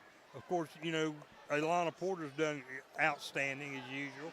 So has Jenna Johnson, but they hardly played Jenna at all. After the middle of the third quarter, I don't think we saw her at all in the fourth quarter. If we did, it wasn't for very long. But so she, didn't get her chance down the end. But she scored 15 in the first half, and I'm just so impressed with their defense, David. I mean, it has literally impressed me to no end how well they did defensively, and they only got 40 points. That's a crazy. Just a good night for the Lady Wildcats. And they win the ball game, and it is loud in here. I'm going to take a break. Coach Paige Taylor will be joining us here. Lady Wildcats win. We'll be back with Coach Taylor following this 2-minute timeout.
Welcome back once again to Halls High School, where the Lady Wildcats have just defeated the Halls Lady Red Devils to go 5-0 in district play. And Coach Paige Taylor has joined us here. Coach, fun game to watch. I mean, you've got so many weapons offensively, but tonight, and you scored a lot of points, but it was defense. You got transition buckets.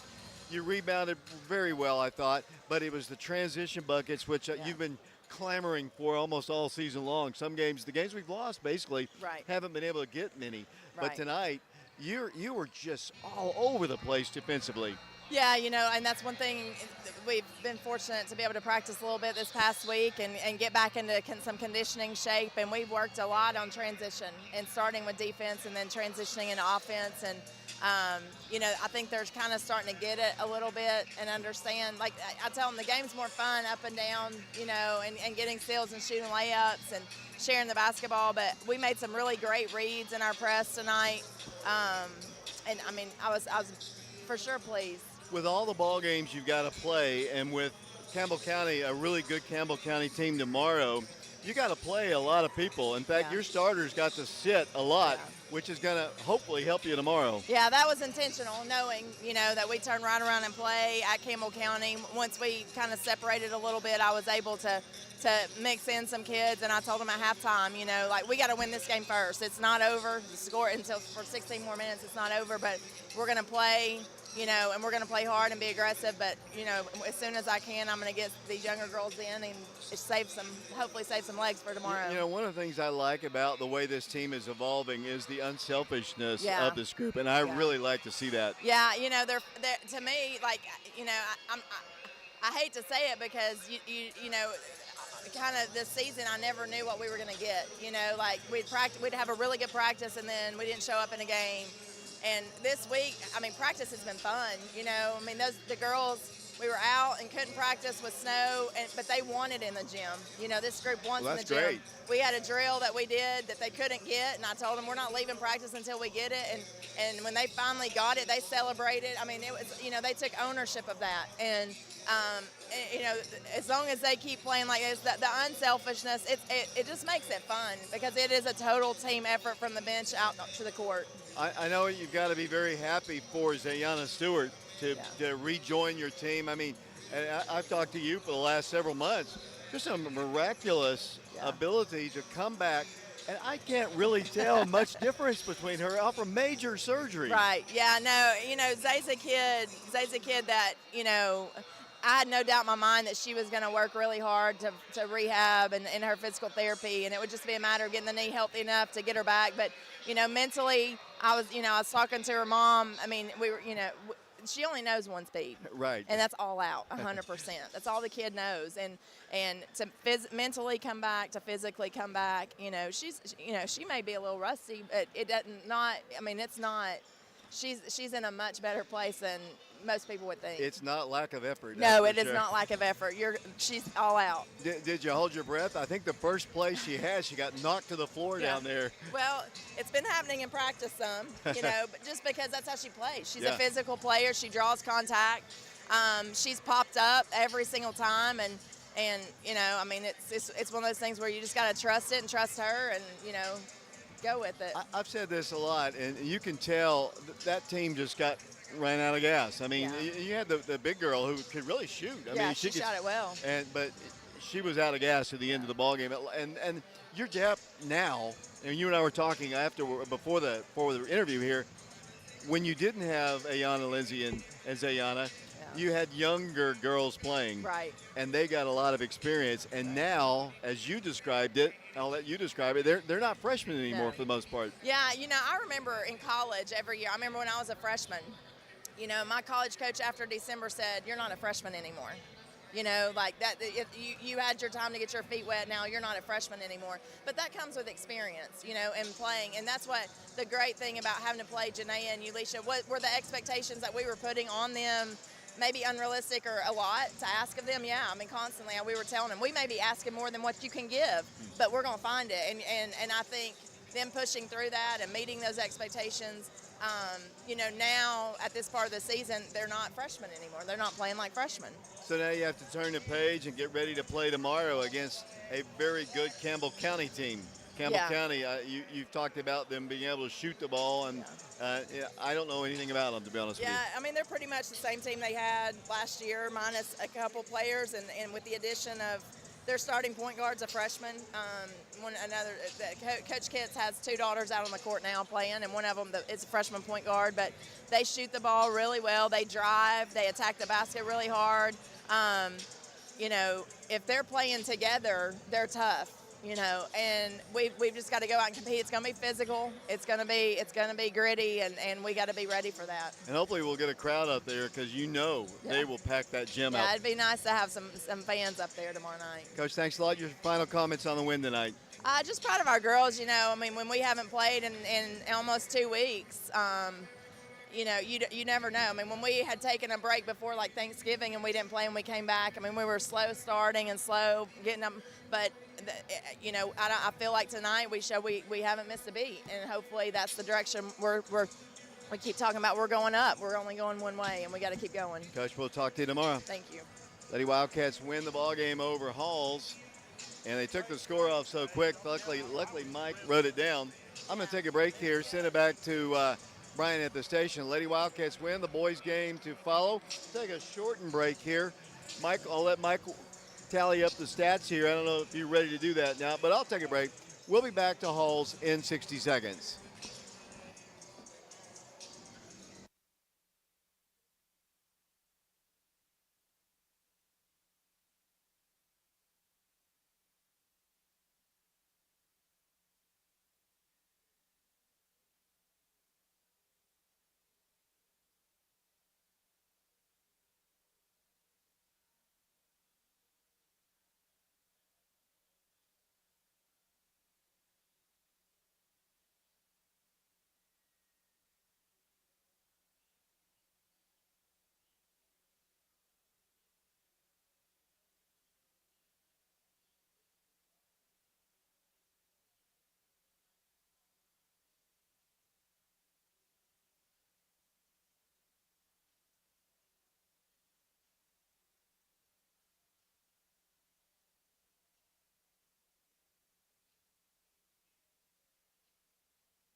This is Jaden Early at Halls High School. Like the Lady Wildcats, the Wildcats are trying to remain in the first place in the early district standings. With 6 games to play, the Wildcats and their 4-0 district record have a 1-game lead over Central, who have only played in only 2 district games, enter their game tonight against Halls. Oak Ridge has a 2-game lead on Carnes. As for tonight's opponent, Halls, they have a 1-2 record and are 2 games behind the Wildcats. Halls hasn't played a game since they lost to Oak Ridge back on January 9th, 70-58. That night, the Wildcats had 10 different players score lead by Raekwon Watson, 17 points, Cooper Williams, 15 points, and Shamar Green, 10 points. The Red Devils were led by Jake Lanes, 13 points, and Grayson Bishop's 12 points. The win over Halls was the 30th consecutive win over the Red Devils dating back to 2007. The Wildcats lead their series 86-25 since the first game way back in 1947. Oak Ridge's next game is tomorrow evening in Campbell County. The Wildcats and Cougars will be playing for the first time this season, and this game is a rescheduled game from last week's snowstorm. The Wildcats will face the Cougars again on Friday, too, at the Wildcat Arena. Oak Ridge has not lost to Campbell County this century.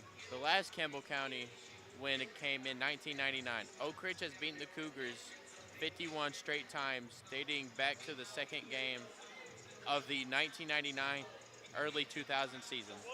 The Wildcats led the series 87-25 since the first game in 1975.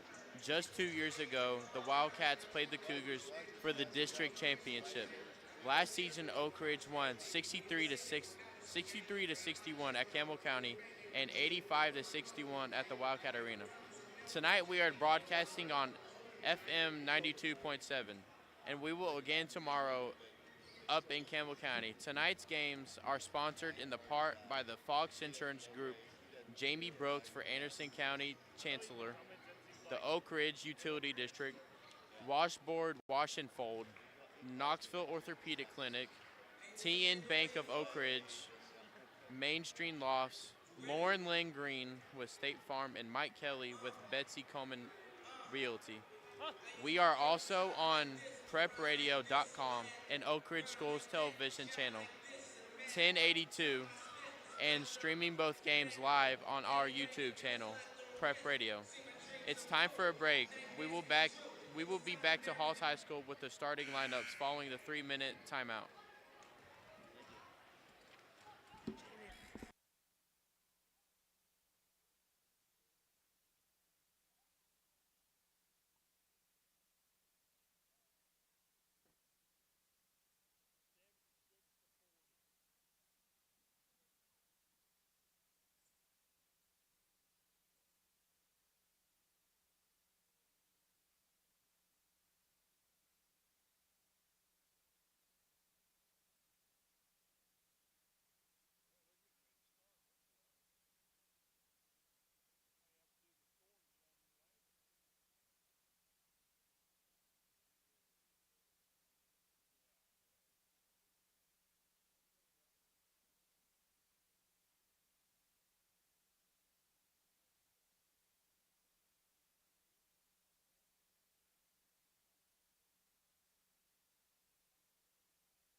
Welcome back once again to Halls High School. We're just seconds away from the start of this game. The Wildcats of Oak Ridge and the Halls Red Devils. Oak Ridge has not lost to these guys.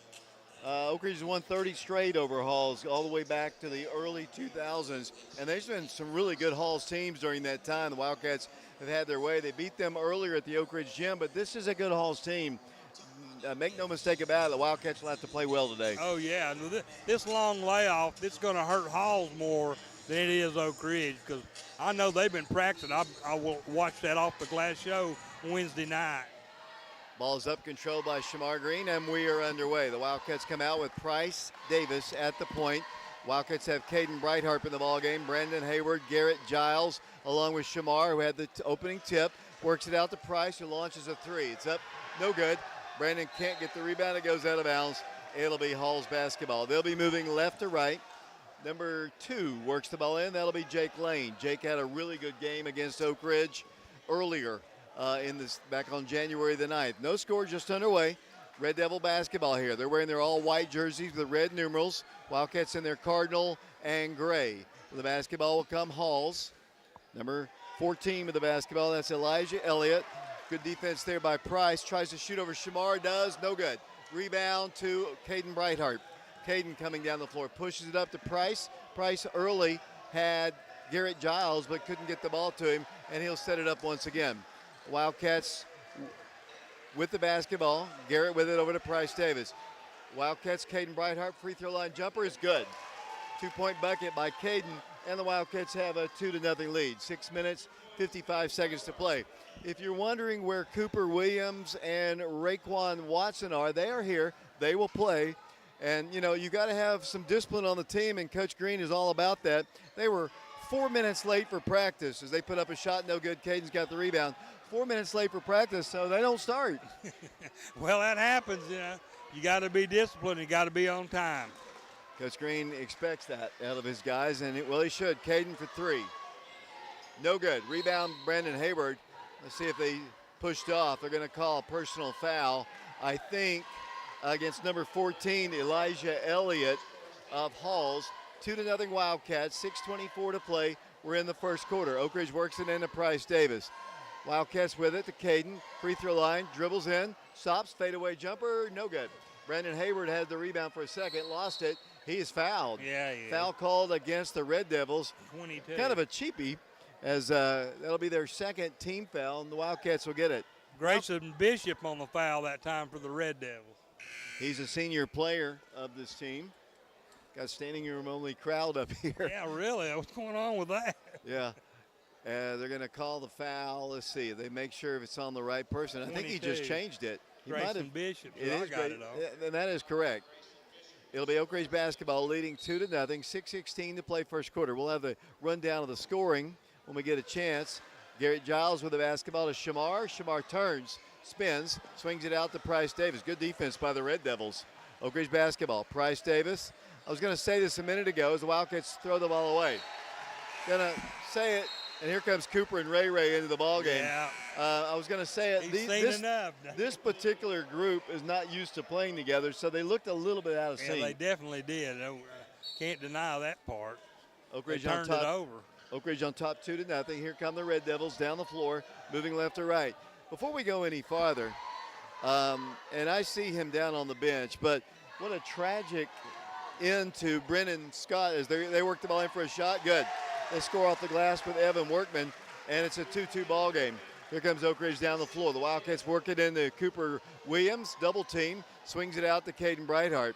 Boy, Halls is playing really hard. Garrett for three. No good. Rebound to Halls. Red Devil basketball. This is kind of the way the girls started out. Halls came out with all kinds of effort. They missed a shot there, and then the Wildcats eventually just wore him down. But what I wanted to say is Caden kicks the ball left side to Garrett. Garrett lost the dribble, picked up on the floor by Halls. Wildcats trying to go a little bit too fast, I think. Really. Here come the Red Devils all the way into the paint. No good. Missed shot, rebounded by Brandon Hayward. Oh, boy. Here we go. Dunk City, baby. No good. He is fouled. He stopped what was going to be a dunk, and Garrett will go to the free throw line. Wildcats in a 2-2 ball game, and Garrett Giles will go to the free throw line. Caden Stanton was having no part of Giles dunking as he'll shoot a free throw. Garrett is 70% free throw shooter. Toss, good. Wildcats back up by 1, 3-2. What I was going to try to say, tragic news about Brennan Scott. Brennan obviously, you know, he's played a lot of basketball for Oak Ridge. His son, he's the son of Ronnie Scott, the assistant coach of the Wildcats, diagnosed with a really serious ailment, and his basketball season and perhaps his career is over. And what a great kid! What a great basketball player! Absolutely. That's a big loss for the Wildcat team. I'll tell you right now. I hate it for him and his family. But you know what? You know, there's more things important than basketball. Amen, brother. And you know, his health is much more important, and it is. And it's a serious issue that he's going to be I've been facing. hearing you say that. I heard you. I was so shocked when I heard you Wednesday night on Off the Glass tell everybody that, in particular me. I hate that. This is a kid that wanted to play college basketball, but he won't be able to do that anymore. As Cooper drives in for the shot, count it. No, they're not going to count it. No. They're going to call a foul on the floor, Halls. David. Wildcats, as we saw at the Wildcat Arena back on January the 9th, have an advantage inside with size and strength, honestly. That'll be the 15th foul called against Halls, and that'll send Cooper Williams to the free throw line. Cooper, a 70% free throw shooter. Oak Ridge by 2, 4-2. Lady Wildcats won. Lady Wildcat Junior Varsity won. Free throws good by Cooper. What I was going to say earlier, too, this game has been kind of fast, is the Halls boys are starting like the Halls girls did, wanting to get in a track meet with Oak Ridge, and I don't think that's what they want to do. Yeah, they're going to run them down before this is over, no doubt. I'm talking about the Wildcats. As Cooper Williams' second shot was up and good. Oak Ridge by 4, 6-2 the score. My name is David Clary along with Mike Sheehan. We got Ethan Eubanks along with TJ Hibben with us, along with John Ulrich. And I don't know, Jaden Early just kind of asserted himself into the crew, but we're fine with that. We're always good with, and he's a lineman, Mike. You should like him. Yeah, I do like him. With the basketball. Just knowing that. Here comes the Red Devils in the paint, and they're going to call a travel on number 22, Grayson Bishop. No basket. You know, the Wildcats, it's kind of a ragged start to the game. It's 6-2. The Wildcats, Coach Green always wants to go fast, and here comes Ray driving in. No place to go but out. Garrett Giles for three. Wow. Short. Rebound, Halls. Red Devil basketball. Pulling it away is Caden Stanton, junior post player. They work the ball at him inside against Cooper. He swings the ball to the right corner for three. No good. Oh, Rebound, yeah. Raekwon Watson. Watson with the basketball. Ray across the midcourt line. Dribbles past his defender. Spins in the paint. Lost his dribble. Last touch by Halls. 3:53 to play. The Red Devils don't like the call, as it'll be Oak Ridge basketball. The official was standing right there. Yeah, he that had a was better the view easy of it. call. I mean, I think the coach couldn't see it because he was behind. The player was behind him. He could blocking his vision. Oak Ridge ball. Caden Brighthart will work it in to Ray. Ray one-on-one. Let's see if he takes his man to the hole. Wanted to. They're going to call a travel. That's good defense. Halls is playing good defense right now. They certainly are. They're collapsing, especially when the Wildcats try to go inside. They're just right there. Good defense. Here come the Red Devils moving left to right, trailing 6-2. District ball game here at Halls High School. Tomorrow night will be at Campbell County as the Wildcats take on the Campbell County Cougars. The boys game, the Wildcats have won a lot of ball games. In fact, Campbell County has not beaten Oak Ridge this century in boys basketball. Have to go all the way back to 1999, 51 straight, I believe. Wow, that is unreal. Yeah. That because you remember how good Campbell County used to be. Absolutely, I do. You know I do. They were really good there for a long time. Foul is going to be called against Cooper Williams. It's going to send the Halls Red Devils to the free throw line. Because Green not too happy with whatever just happened. As that free throw is good. Because Green shaking his head, and the officials listening to him, and I'll give him credit. They've officiated well tonight. Oh, it has been. Haven't really had a beef with the referee. Second free throw is no good. Rebounded by Cooper Williams. Wildcats going fast. Ray with it. Ray across the line, pulls up. Three-pointer. Good. Three-point shot for Raekwon Watson, and the Wildcat lead is 6, 9-3. Here come the Red Devils quickly down the floor. Number 2 with it. Number 21 throws it off the glass. Terrible. No good. Rebound, Caden Brighthart on a deflection. Caden to Garrett Giles. Tries to catch it, and he's out of bounds with it. It'll be Halls with the basketball. I don't know about that, David. It looked to me like Giles got pushed out of bounds. Garrett's going to come out of the contest. Price Davis is back in. The Wildcats going to play with Shamar Green, Cooper Williams, Price Davis, Raekwon Watson, and Caden Brighthart. With the basketball will come the Red Devils number 1. That's Gabe Holmes. He works the ball right wing. Over goes number 24, Jarrell Chandler. Chandler holds it. Bounce pass intercepted by Cooper. Cooper Williams to Price Davis. Price Davis battling, fighting, they're fighting scrambling. each other. And then a foul is going to be called against, I believe, Gabe Holmes. Yeah. Very aggressive. And he's reaching in, grabbing by the arm. And then he just got shoved. And the coach just got teed up. Yeah, well, because he shoved Price down the floor there. Wildcats will be shooting free throws. Price is the one who was going at it with Gabe just a moment ago, and then coming up the floor, he shoved him. And for Holmes, that'll be a double foul on him. It'll be Oak Ridge going to the free throw line with Caden Brighthart. Officials over to the scores table to make sure. I think it's a double. I think they're both on Gabe Holmes, number 1.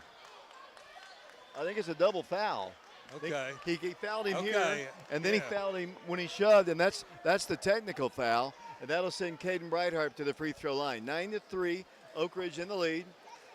2 minutes, 44 seconds to play first quarter. District ball game here at Halls High School. Wildcats have had a lot of wins over the last several years against Halls. Caden's going to shoot the technical here. Well, he reached in there and grabbed a hold of him, though. I think it's what caused the foul. Free throw is good.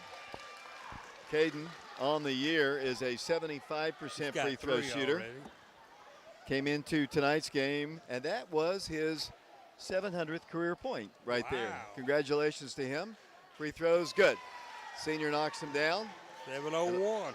And the Wildcats will have it, leading 11-3 in this district ball game here at Halls High School.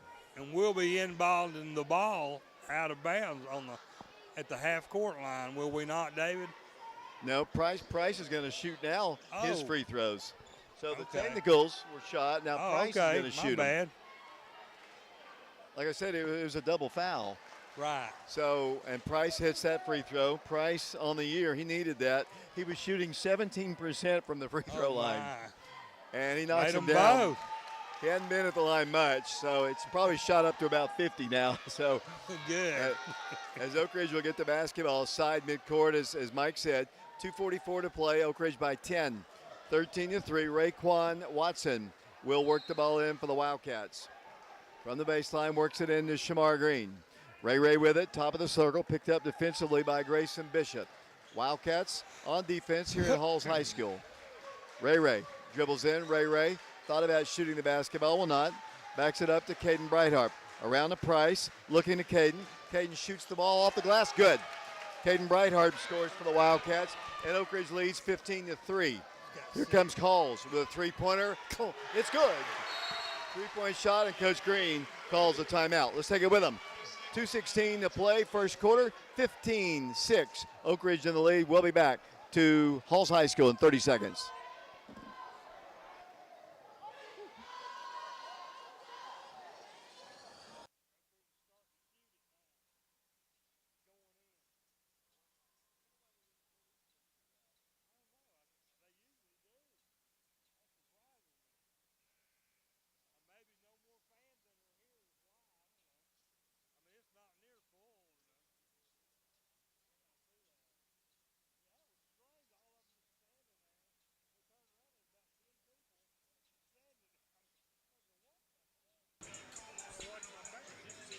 David Clary back here along with Mike Sheehan, TJ Hibben, along with Ethan Eubanks, John Ulrich.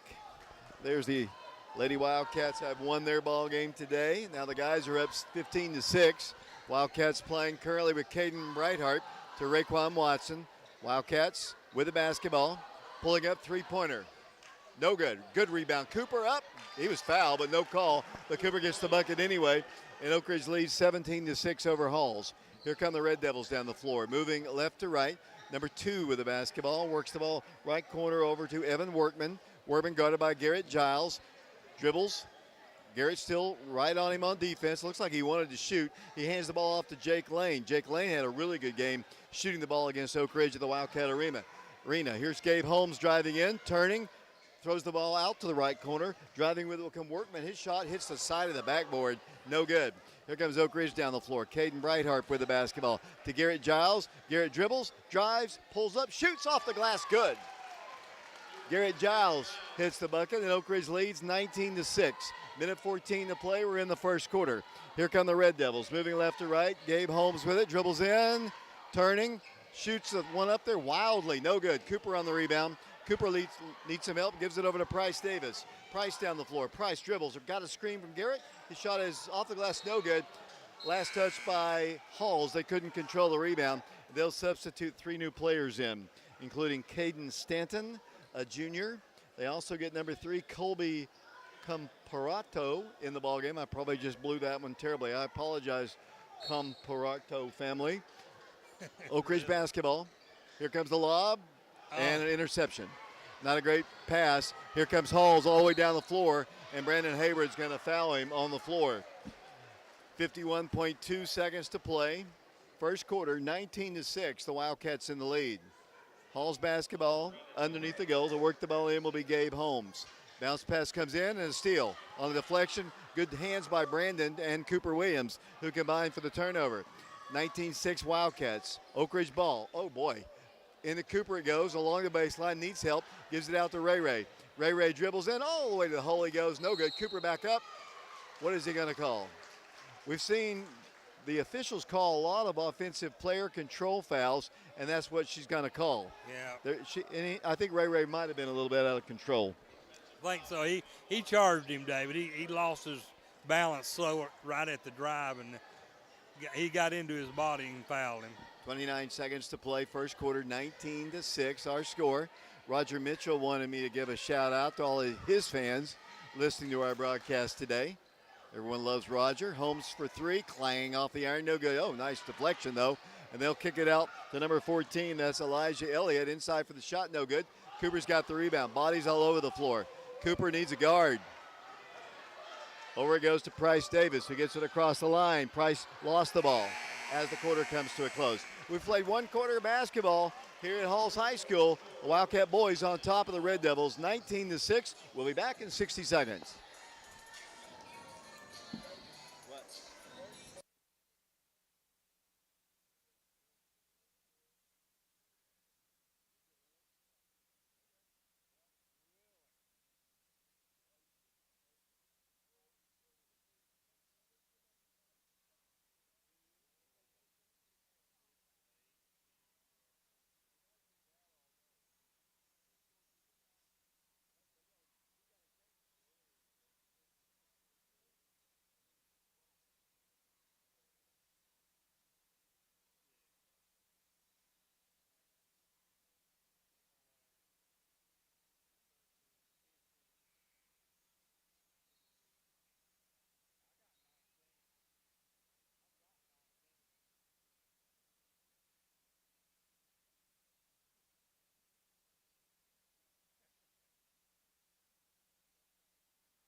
Welcome back once again to Halls High School. First quarter in the books. The Wildcats in the lead, 19-6.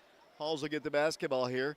Appreciate Sexton Automotive, one of our longtime sponsors, for being our individual game sponsor today in both the boys and the girls broadcasts on our YouTube channel and on the radio. Ray Ray's coming up a little lame. Let's see if they get him out of the ball game. He's limping a little bit. With the basketball, number 22 cannot shoot over the top of the much taller Wildcats. They do take a shot, partially rejected, rebounded back by Stanton, then he lost the ball. The Oak Ridge basketball, they try to go too fast, and that's what happens when you play Oak Ridge. Yeah, Oak Ridge tips the ball and it goes out of bounds, off the Halls Red Devils, and retain possession, leading 19-6. Wildcat basketball, Caden with it to Ray Ray in the corner, looks to Shamar, drives the baseline, fires a pass, knocked out by Halls. I'm going to say this might not be the same association that we use, but these officials have been really good tonight.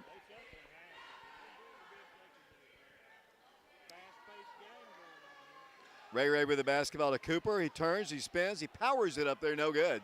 Good defense there by Caden Stanton. And down on the rebound will come the Halls Red Devils. Elijah Elliott drives in, wants to shoot over Shamar, cannot. Intercepted by Oak Ridge. Raekwon Watson to the hole, no good. He is fouled by Grayson Bishop. Stopped what was going to be a layup for sure.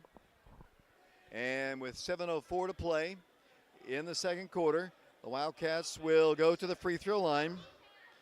And it'll be once again the Wildcats going to the free throw line with Raekwon Watson. What has Ray Ray done tonight here, Mike Sheehan? He missed that free throw. He has 3 points, David, from the three-point line. He shot one and went right in as he's getting ready to take his second free throw shot of the night. He's a 71% free throw shooter, 504 points coming into this ball game in his career. He missed a shot and rebounded by the Red Devils. Moving left to right, Wildcats look a little more rustier than the girls did. Yeah, they do, sure enough. Their shooting's not been quite on mark like they have been in recent games before the snow and ice delay. Effort and defense have been solid, though. Yeah. Offensively, they've just been a little off-block shot by Cooper, out of bounds. I mean, we have the height advantage for sure. Yeah, and you know, between Giles and Cooper, he didn't stand a chance of getting inside on that play. You look inside; they've got the three bigs in right now. They've got Cooper. Greens on them, Yes, they've got the three big guys in, along with Caden and Ray Ray, and then little touch foul is going to be called against Garrett Giles. Might have got him in the hands in the back. Let's see. That'll be team foul number 1 called against the Wildcats. It'll be Hall's basketball on the baseline. We're in the second quarter, 6:40 to play, 19-6. The Wildcats in the lead. Oak Ridge trying to sweep the season series and maintain first place in the district. Tomorrow we'll go up to Campbell County, take on the Cougars. Last year they played us close. I mean, it was a less than 5 points, I think, was the win for the Wildcats up in Campbell County. So Campbell County might not be as good as they used to be, Mike, but up there, and you know as well as I do, that is maybe one of the best environments of any high school that we go to all year. I agree. It really is a great place to play. Real exciting up there. They're right down close to the floor. The fans are, and they got some great fans up there in Campbell County. They love their basketball. Yeah, they do. Here comes Cooper in the paint. Goes up for the shot. They're going to call a travel on him. Incidentally, today, Campbell County announced their new football coach, and it's Coach Pemberton, who's been at Ray County for a long time. Wow.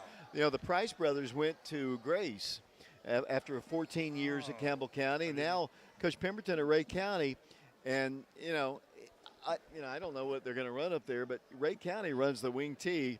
Campbell County's kind of, under the Price brothers, have had that high-powered passing attack over the last several years. Sure have. It's going to be a culture shock, I think, for the Campbell County kids, if indeed he doesn't change. I mean, because he's a wing T guy, and that's totally different from what the Prices did. It sure is. That'll be interesting. Here comes Halls down the floor. There's a lot of coaching changes. Hardin Valley, Coach Miner elected not to coach anymore, and they hired a guy from Valdosta, Georgia, which is traditionally a powerhouse in the country. As they work the ball down low, and ball is knocked away, and it'll be Oak Ridge basketball. Oak Ridge's post defense has just been phenomenal. They've got a big kid named Caden Stanton, and I don't honestly remember him from the Wildcat game at Oak Ridge, but he might have been in there. But he has not proven to really have any ability to slow down our post guys. No. He can't get by him as Ray drives in, and he lost the ball. Yeah. Wildcats, few too many turnovers here for sure. As number 2's got the basketball, they shoot a 3. It's up, no good. They've got to be rusty too. They haven't practiced much. Here's Ray coast to coast with it, all the way to the hole. Good. Oh no! He called an offensive player control foul. This is what we talk about. That is absolutely terrible. That's a terrible call. That's the worst call of the night. Yeah. That's a great drive there by Ray. He had a layup. He had a clear path, and then they call a charge. No, he was moving 90 miles an hour. I didn't get that call. I agree. 5:43 to play. First half, low-scoring game. Wildcats playing with Garrett Giles, Caden Brightheart, Price Davis, Cooper Williams, Shamar Green. Bounce pass top of the circle goes to Jake Lane. Jake against Caden. He shot the ball really well against Oak Ridge at the Wildcat Arena. Holmes with the basketball, might have walked there. He works the ball along the baseline, dribbles it off his foot out of bounds. Good defense by Oak Ridge. Lady Wildcats won their ball game today. The Lady Wildcat Junior Varsity win. At halftime, we'll have a recap of the girls' scoring. We weren't able to do that earlier. As Oak Ridge brings the ball down to Cooper Williams to Shamar Green. Price Davis on the right side. Had Shamar early, couldn't get the ball to him. Backs it up to Brightheart. Wildcats in the lead, 19-6, 5:09 to play, second quarter. Oak Ridge with it, Price Davis tried to get it to Shamar, deflected by Halls. Halls is playing good defense too. I said that earlier. Wildcats, nothing's easy. It's Price, an off-balance 3, no good. Cooper's got an easy rebound, goes in for the shot, count it. Will they? Let's see. He hit the shot. The bucket is good. Count it. Cooper should have one shot. Let's see. The basket is good. So the Wildcat, it does count, and Cooper has 2. And the Wildcats lead it 21-6, and that Holmes just picked up his third personal foul. I was just getting ready to say that, David. As Cooper Williams goes to the free throw line for the third time, he's 2 for 2 so far as he puts up his third shot, and it's up, and it's good. And the Wildcat lead over Halls is 22-6. We're at the 4-minute 53 mark of the second quarter, and Halls has only scored 6 points. I know. This great defense again by the Wildcats. They're really scrapping them, David. Red Devil basketball, and of course they've got to be rusty. They haven't really been able to practice. I mean, give Oak Ridge a lot of credit, and Hall's obviously they have struggled too. Let's see, the ball's knocked out of bounds. They say by Oak Ridge. Wildcats are about to get Ray back in the ball game. Oak Ridge coached by Aaron Green, assisted by Ronnie Scott, Ted Mitchell, and Danny Green. And 4:36 to play second quarter. 22-6 is our score. With the basketball will come the Red Devils. Dribbling in at number 14. Goes in, and a blocking foul is going to be called against Halls. Or against the Wildcats. My apologies. I think Ray got that foul, David. And that is his third foul, so that's a big loss. He didn't start the ball game, but I'll go back to that offensive foul on the other end of the floor. I didn't agree with it, but, you know, as Hall shoots free throws, good. Brandon Hayward's coming in for Ray. Elijah Elliott hits the first toss. The Wildcats playing with Caden Brightheart, Brandon Hayward, Price Davis, Cooper Williams, Garrett Giles. One thing that I thought Coach Paige Taylor did a good job of yesterday, or earlier today, as the free throws are good, both of them, was playing a lot of players, knowing they play Campbell County tomorrow. Exactly. You got to let these players rest as much as you can. There's a big game tomorrow night. A much tougher quality opponent up in the Campbell County Lady Cougars are going to be really a tough team to play tomorrow night in Campbell County. Wildcats have struggled a little bit with their ball handling here. The Wildcats got a jump ball. The arrow, fortunately, was in their direction. Price with it over to Cooper, and he's going to be fouled this time. Cooper got a little bit too physical. He could have very easily been called for an offensive control foul because he used his body and knocked him down, but they already had called Elliott with the foul. Well, he was reaching in is why. Oak Ridge ball. Here it goes to Cooper. Cooper's bigger than all of them. Sure Wildcats got to hit some perimeter shots. Shot is no good. Rebound to Brandon Hayward. Brandon in the Price. Price drives in for the shot. No good. Price Davis is fouled. Halls doesn't believe it. Wildcats in the lead 22-8. And Price Davis will go to the free throw line for the Wildcats. Caton standing there on the foul for the Red Devils. It's one of those grinded out kind of first half ball games. We're watching Oak Ridge lead it 22-13 as Price hits the free throw. I think he's 3 for 3 now at the line. Yes, he is. That one danced around, but it finally decided to go in. 4:03 to play second quarter. Price Davis back to the line.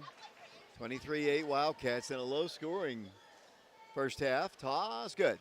4 for 4. He's not shooting 17% anymore. He hasn't taken that many free throws. Hall's basketball. They try to work it in. They do. Here come the Red Devils down the floor, and then they nearly turned the ball over. With the basketball will come number 2. That's Jake Lane. They give him a 3. He knocks it down. That's one guy you can't leave open. And the Wildcat lead 2-3 is 24-11. Oak Ridge driving with the basketball. Price Davis with it. Backs it up. Wildcats Brandon Hayward drives the baseline. Got a screen. Works the ball. Knocked out of bounds. Pass intended for Caden Brightheart. Knocked out of bounds, I think, by Evan Workman of the Red Devils. 3:38 to play second period. It'll be Oak Ridge basketball underneath the goal. Playing with Brandon Hayward, Price Davis, Caden Brightheart, and Caden's got it. Double team, no place to go except to Brandon. Brandon goes in for the shot, no good. Tip back up, no good. And what's the call? On the floor, they're going to call another foul on Elijah Elliott. Elliott's very aggressive, and he picks up his third foul. They've got 2 guys with 3 fouls, and Cooper's going to go to the free throw line. 24-11 the score. Hall's about to substitute number 3, sophomore Colby Comparato, Comparato. I apologize. Easy for you to say. Yeah, well, I'm just going to call him Colby. There you go. Good idea. I don't know him, but I'm going to get that familiar with him. I'm going to call him by his first name. There you go. It's probably very easily pronounced, but I butchered it twice. It looks Italian or something. Cooper's good. And let's see, out of the ball game will come Elliott. So they've got a couple starters with 3 fouls. We've got 1. Raekwon Watson's got 3. 25-11. Oak Ridge by 14, trying to make it 15 again. Cooper missed a shot, rebounded by Stanton. Here come the Red Devils down the floor to Jake Lane. Got to guard him. He had a really fine shooting game, as I mentioned earlier, at the Wildcat Arena back on January 9th. We really haven't given him much in this game. He did hit a couple threes, as now he's going to drive against Price. Free throw line, backs it up to Bishop. Bishop guards again, guarded by Caden Brightheart. He bounces it out once again to Lane. Got to guard him, got to get in his face. They're almost a legal screen there as they're going to call a carry on number 2, Jake Lane. It'll be Oak Ridge basketball. Wildcats substituting into the ball game. Shamar Green and Gavin Johnson for the first time. Brandon Hayward is checking out. Wildcats currently playing with Garrett Giles, Caden Brightheart, Cooper Williams, Shamar Green, Gavin Johnson. Oak Ridge on top, 2:55 to play. Second quarter, Oak Ridge ball, Garrett Giles with it. Around to Brightheart. Bounce pass to Cooper. Double team, goes in, great pass. Shamar Green, shot good. Give the assist to Cooper. Two guys converged on him, and he just dished it off to his teammate, and the Wildcats had an easy 2. Great unselfish basketball, David. Halls shoots a 3, good. They left Evan Workman open for a 3. Here comes Oak Ridge down the floor. Wildcat lead is 13, 27-14. Caden Brightheart with the basketball. Dribbles in, penetrates, gives it off to Shamar. Shamar holds it, gives it to Garrett. Garrett shoots, good. Garrett Giles hits the bucket, 29-14. And then Caden Brightheart almost stole the inbounds. It's knocked out of bounds by him. You said you watched off the glass. What a great job, Garrett. He filled 30 minutes. For Coach Green, I was impressed. I'll be honest. And he's just a junior, and he has great ease and presence about himself. He's going to be a good announcer, David. Yeah, I had a lot of fun doing that, honestly, as Workman gets the basketball. Evan Workman, guarded by Shamar Green. It's post against post up high. He wants to take him, drives to the baseline. Oh, nice pass for them. Shot is good. Give the assist to Workman. Give the bucket to Caden Stanton, and Oak Ridge's lead is 29-16. That's Minute Caden's 43 first play. 2. Go. His first 2 of the game, Caden. Oak Ridge basketball. Here it goes out to Brightheart. Brightheart, bounce pass into Cooper, and they're going to call a foul. And this is the offensive foul officiating team against Cooper Williams, because Green can't believe it. Everybody's not happy over that call, except Hall's fans. Well, they have officiated the girls' game really well. This one's not good for either side, honestly. There's no bias in it. It's just they've just called some weird things. They took Cooper out to give him a break. And he also, I think, picked up his second foul maybe, as they've got the basketball down low. Number 42, Caden Stanton against Shamar, shoots, good. Whole student section erupts. Oak Ridge's lead is cut to 11. 29-18 the score. Wildcats Caden Brightheart. He got held, lost the ball. Oh, turnover. Man. Here they go. Hall scores. 9-point game. 29-20 the score. Oak Ridge basketball. Brandon Hayward with the basketball, dribbles in, lost it, goes into Shamar. Wildcats turn the ball over, then Shamar ties him up. The alternate possession arrow will give the ball to Halls. And the Hall student section has erupted. Oak Ridge by 9, 29-20. Ball handling and some iffy fouls have hurt the Wildcats. Ray's on the bench with 3 personal fouls to direct the offense. Wildcats have got to play a little better defense and got to handle the ball a little better, Mike. Absolutely they do. They're going to have to mop up the floor. They had 3 players down. They've all been perspiring. So they had to clean the perspiration up off the floor before we could get back to action as the Halls Red Devils inbound the ball. 52.4 seconds to play third quarter. Inbounds, ball knocked out by Oak Ridge. It'll be Red Devil basketball against Oak Ridge's press. To work the ball in will be number 2, Jake Lane. Bounce pass comes in to number 22. He'll drive all the way in. Shot no good. Shamar Green on the rebound. Shamar is fouled. 42. Caden Stanton picks up the foul. They're calling it very tight here. Yeah, they really are. I mean, all he did was rebound and came on his back a little bit. I would have let that go, but they called it. And that's his 3rd foul, that being Caden Stanton.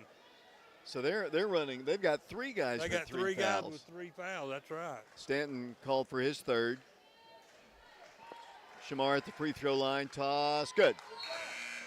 Shamar is a 67% free throw shooter. And if he knocks down this free throw, it'll be his 200th career point. Wow, that's awesome. I hope he makes it. He's got 3 on the night. Back to the line once again. Shamar Green. Toss. Oh, I jinxed him. Down the floor with the basketball will come Halls. Wildcats by 10. All the way in, number 22 might have walked there. No call. Their basketball. Holmes. No, it's number 24 in the ballgame. It's Chandler. Chandler drives left, gives it over to Jake Lane. Good defense on him. 28 seconds to play second quarter. Oak Ridge by 10. 30-20 the score. Here's the Red Devils throwing the ball away. Intercepted by Cooper. Cooper Williams gives it out to Gavin Johnson. Gavin with 16 seconds. Yeah, look at the defense. They're so aggressive. Here comes Oak Ridge. Garrett Giles for 3. Good! 3-point shot, Garrett Giles.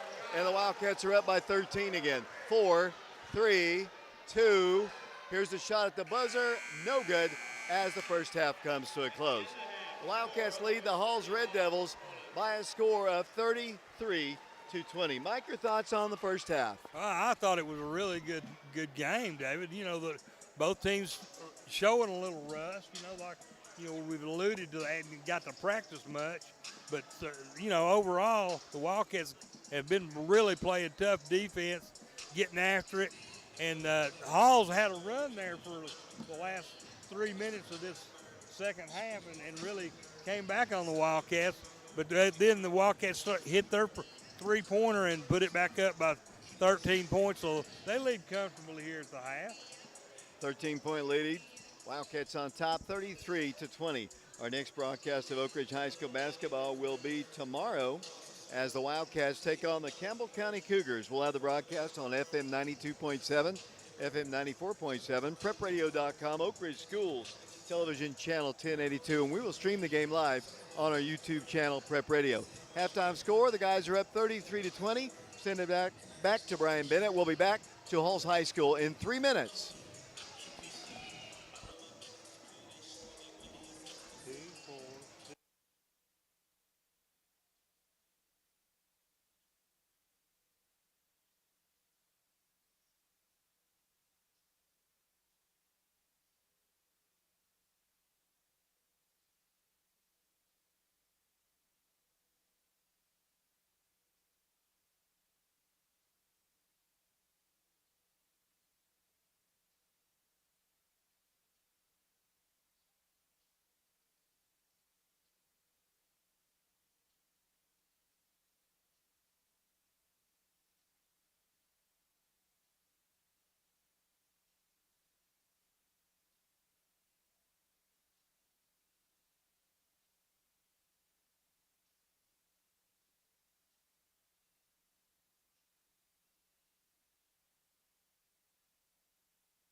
Welcome back once again to Halls High School. The Wildcats on top 33-20. Earlier today, though, Mike, the Lady Wildcats came out and just blistered the Lady Red Devils, and you got the scoring. Okay, thank you, David. First, for the home standing Lady Red Devils, Cadence Fisher had 2. Bailey Roberts had 15. Olivia Culp had 3.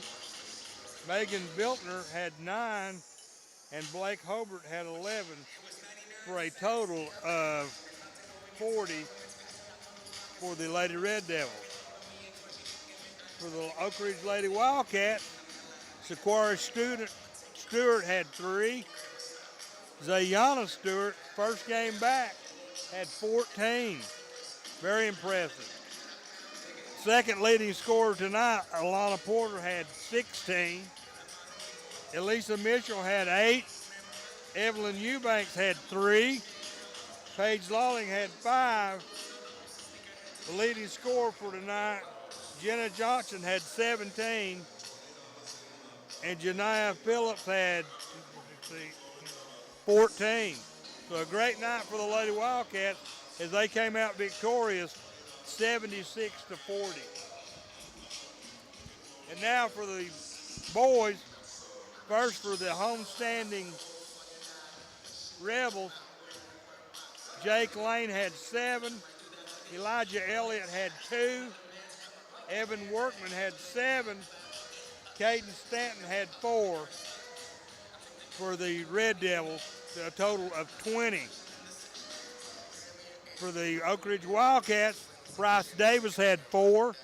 Shamar Green had 3. Garrett Giles had 9. Raycon Watson, with 3 fouls, had to come out early. He only got 3 on 1 3-pointer. Caden Brightheart had 6. And to tie the leading scorer with Garrett Giles, Cooper Williams also had 9 for the Wildcats, and they're up 33-20 here at the half.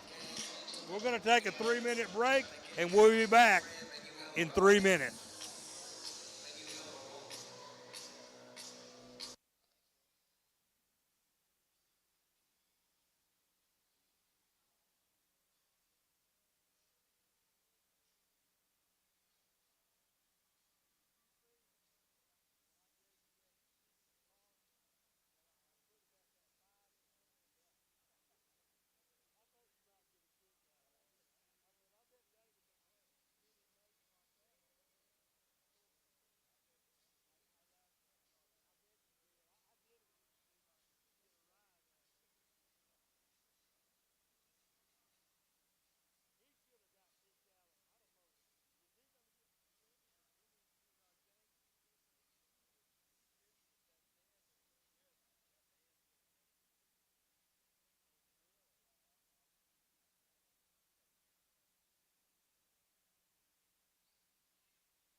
We are back here at the Halls High School gym. First time we've been here in about 3 years, Mike. Wildcats, and the Red Devils have been playing men's basketball since 1947. But they Wow, went that out was of even before I was born. I doubt it. That's been a long time. Yeah, most definitely. 76 years to be exact. But for the last 2 years, they've been in 3A ball while we're in 4A ball, and they have excelled in 3A. But like you said earlier, their population, their skill went back up. Yeah, right. Like ours is going up. We'll be a 6A football team here the next time they classify. So, which is a good thing for our community for it to grow. But Yeah, I had that discussion with athletic director Joe Gaddis about 2 weeks ago about the population of Oak Ridge going up, and we'd probably be moving up in classification. Doesn't surprise me at all. Everywhere's growing, not just Oak Ridge. yeah, if you go out to the preserve out there, I don't know if you've ever been to the preserve out near where K25. Yeah, I have been there. There are a lot of houses out there. Yes, there are. I was surprised. My wife and Ann went out there just to look around and see what's going on, and a lot of construction, a lot of beautiful new homes out that direction. Second half is underway. The Wildcats come out with Raekwon Watson along with Cooper Williams, Shamar Green, Garrett Giles, and Caden Brightheart. Wildcats in the lead, 33-20. With the basketball will come Brightheart. Lobs it into Cooper. Cooper turns, spins, drives, and he's fouled. Man, we saw a lot of fouls in the first half, and that's the fourth foul. I didn't see who it was on. Elijah Elliott. So that's his fourth, so he's going to come out. They've got 3 guys with 3 or more fouls now as Cooper goes to the free throw line. Cooper's been pretty good there tonight, and he knocks that one down. Did he make it? 34-20. Wildcats by 14, although the scorekeeper has been asleep most of the night. Right. Second toss, no good, but Shamar has the rebound, then he steps out of bounds. And that's a good call by the official. He did it. He had his foot on the baseline. Good call by that young lady. Oak Ridge basketball a moment ago. Now they turn the ball back over to the Red Devils. Now they've got Holmes back in the ball game. He's playing with 3 personal fouls. Oak Ridge by 14, 34-20. 7.5 minutes to play in the third period. With the basketball will come Halls. They've got the ball in the left corner. Out to the top they go. Lane for 3. That's an air ball. Rebounded out of bounds. It'll be Oak Ridge basketball. They say it was last touch by Caden Stanton. Right. I tell you, at Oak Ridge, Jake Lane shot lights out. Not so much tonight. No, he can't buy a basket tonight. Everything he shoots rims out off the rim or air ball. So the Wildcats are fortunate in that respect as they lead 34-20.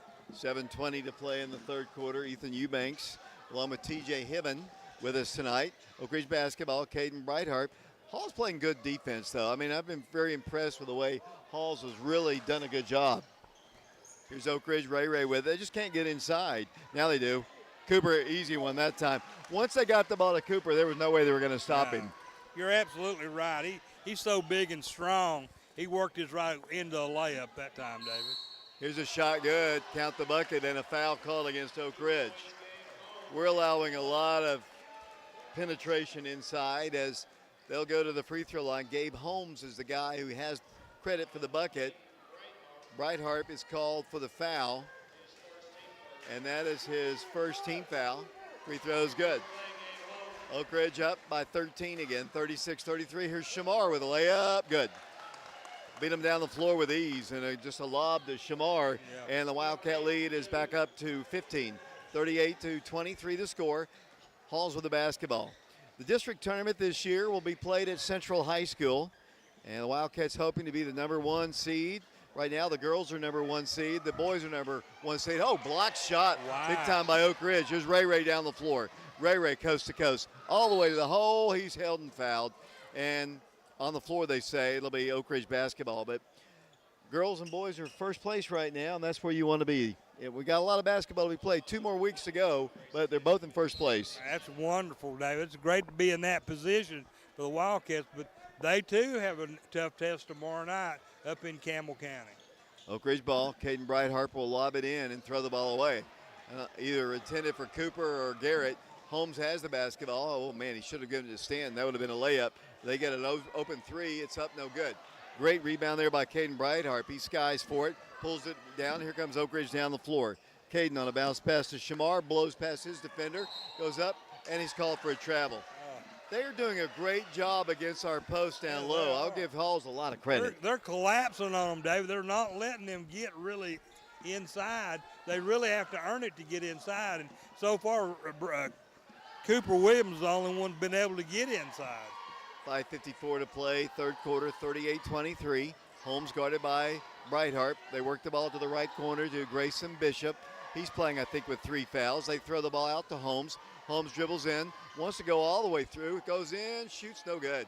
Rebound to Garrett Giles. Giles and the Wildcats coming down the floor. Brings the ball across the midcourt line to Brightheart. Very mad, scrambling defense. The Hall's Red Devils.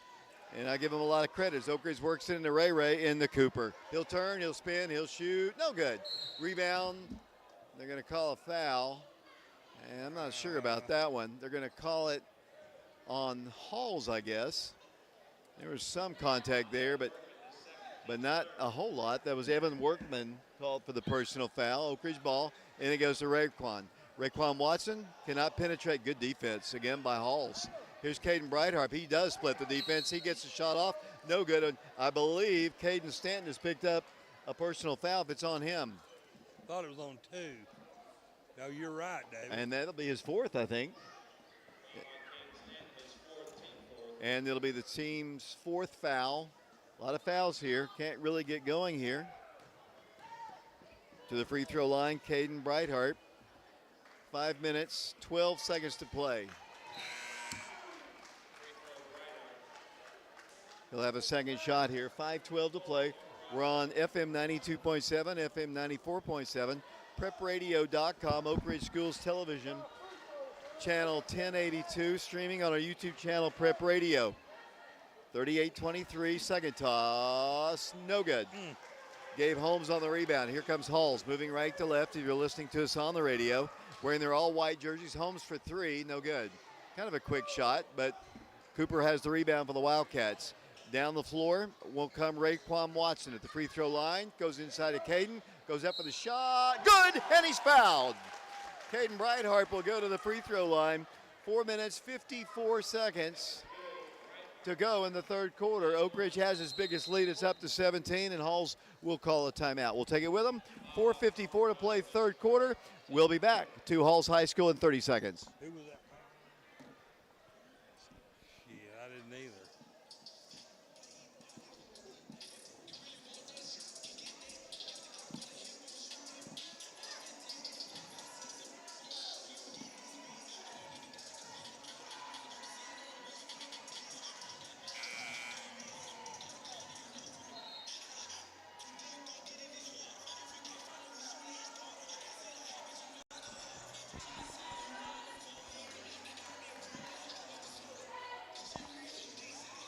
Wildcats on top 40-23. Mike, earlier today the Lady Wildcats played.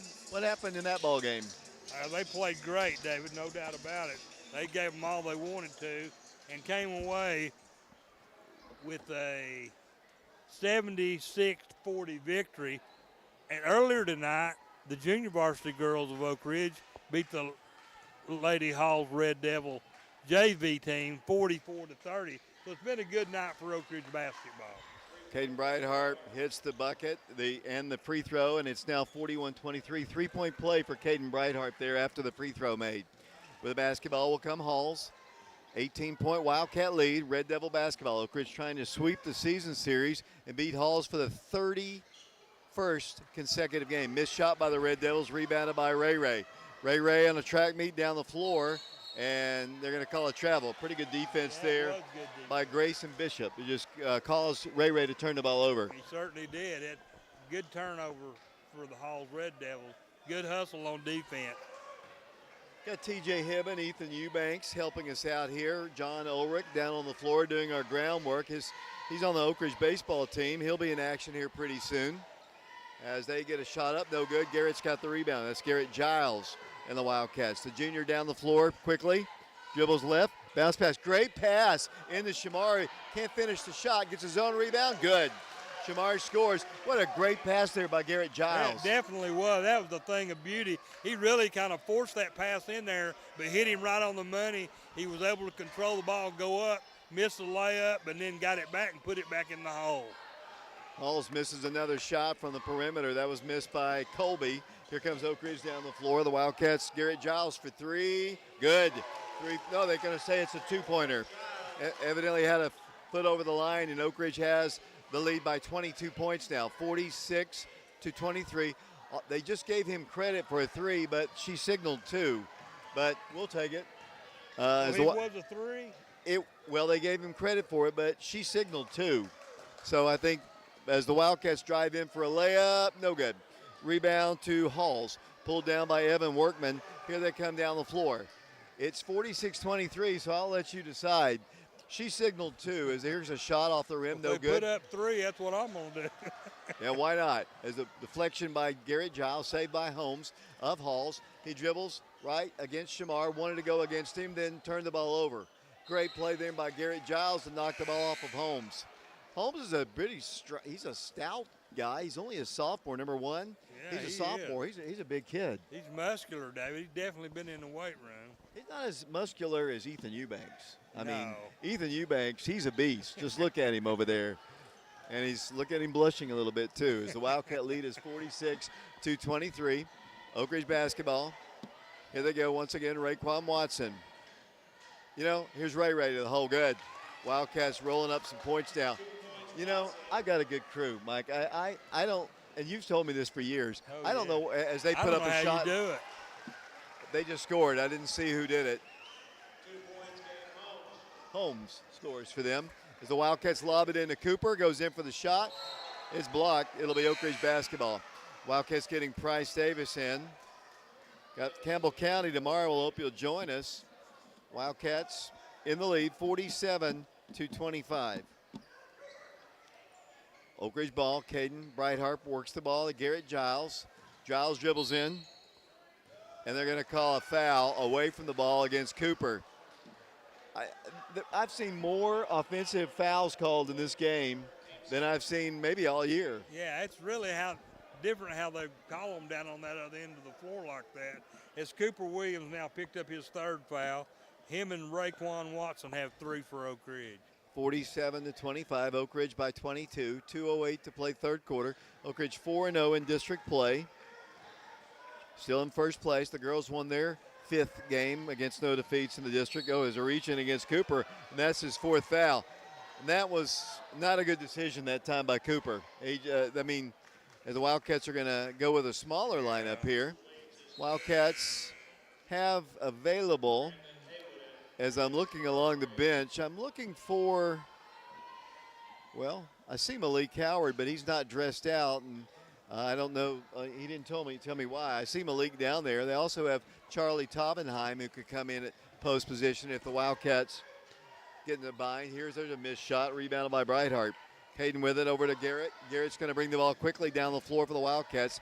Get it across the line. 22-point game. Garrett drives left, gives it over to Price. Here it goes to Brighthart.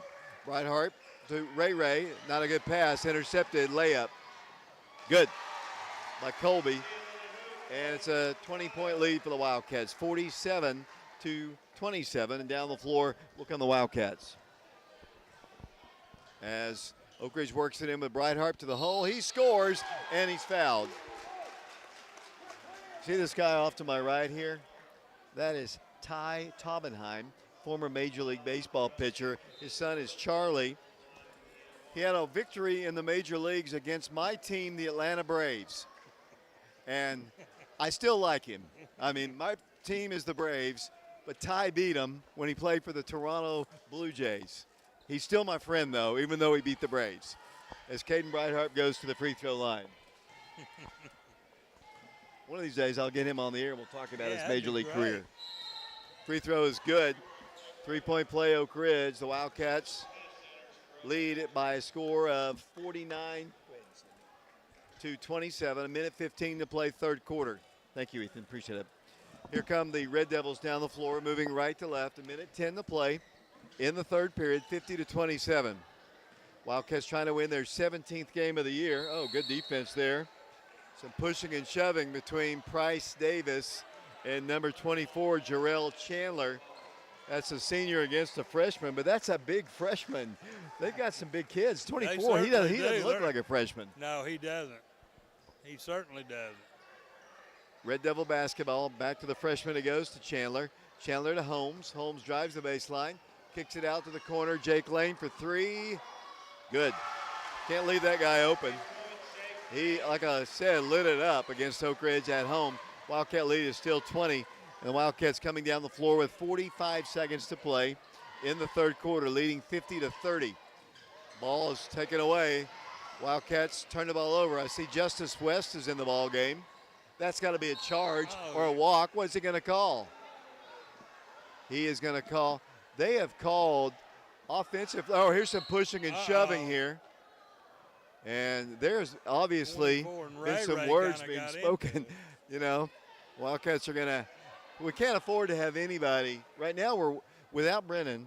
We're kind of down a guard a little bit, for sure.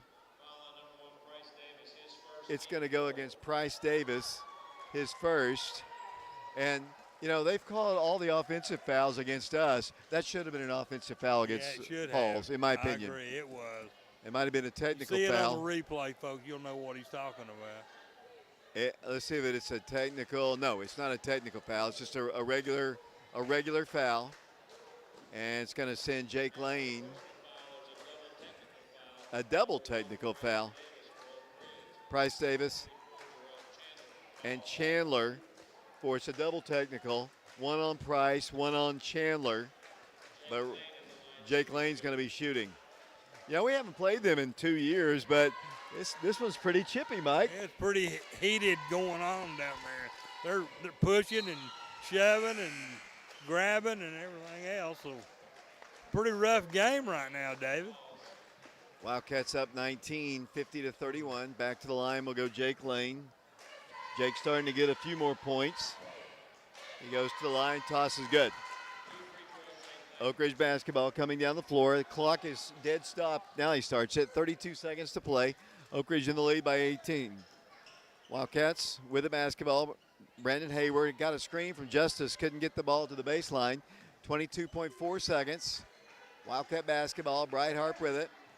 Dribbles in. Slings the ball to Justice. Justice drives in. Cannot shoot. Holds it. Gives it into Caden. Caden goes up with a reverse layup. No good. They're going to say it hits the stanchion that holds the goal. Caden didn't really have a good look at it, and probably an ill-advised shot, honestly. Yeah, it was. 9 seconds to play. Halls can close it out here. It might have been close to a walk there by Holmes. He wants to take Caden in.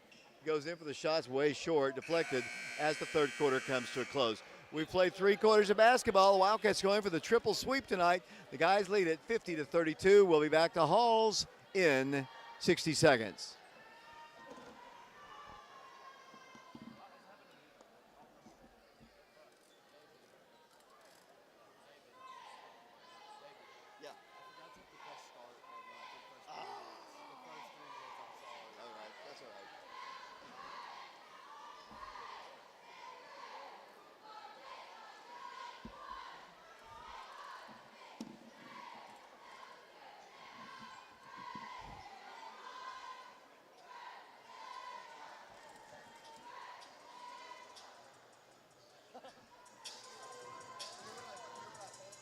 That?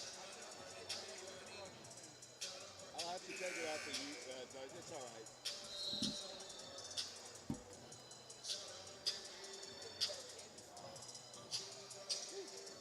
I just saw Jake Lane had 13 against us last time. He's got 7.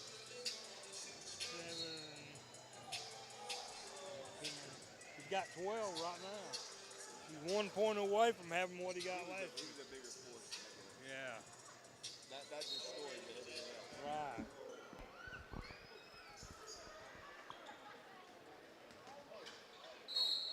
Foul on 21. Fourth quarter underway, just like that. We're about 6 seconds in, and Brandon Hayward is fouled. Wildcats will have the basketball. Foul's going to be called against Workman. Here comes Shamar, a little 4-footer, no good. Caden Brightarp on the rebound, double team. No place to go. Wisely backs it up. Really? Wildcats work it into Shamar. Shamar dribbles left, gives it over to Brandon Hayward. Hayward around the right side. The Wildcats have Breitharp in, Gavin Johnson as well. There's a three missed by Oak Ridge. Shamar's got the rebound, back up from three, no good. Rebound to Halls. Wildcats missed some easy ones there. Here come the Red Devils down the floor, coast to coast. Shot no good. Wow.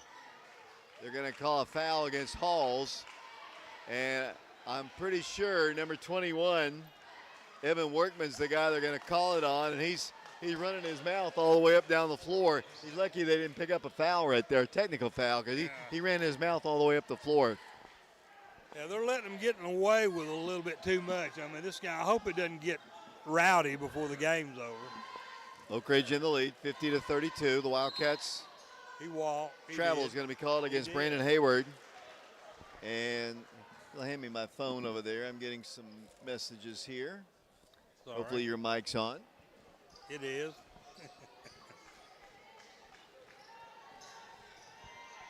Once again, here come the Red Devils with a basketball. Number 22 drives in, goes down low and lost the ball on a kick ball out of bounds. 7:02 to play. 50-32 our score, an 18-point advantage for the Wildcats. But it's been kind of a grinded out kind of a ball game, Mike. It has, David. It's been a slow grind, but they've slowly but surely pulled away from the Red Devils. Oh, Brandon Hayward explodes down the floor, and he's fouled. Foul called against Evan Workman again.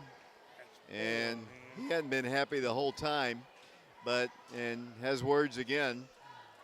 What I was going to say is, you can tell, honestly, you couldn't tell it with the girls, honestly, but you can tell these two teams haven't played basketball in 2 weeks. That's very true. I agree with that summation, David.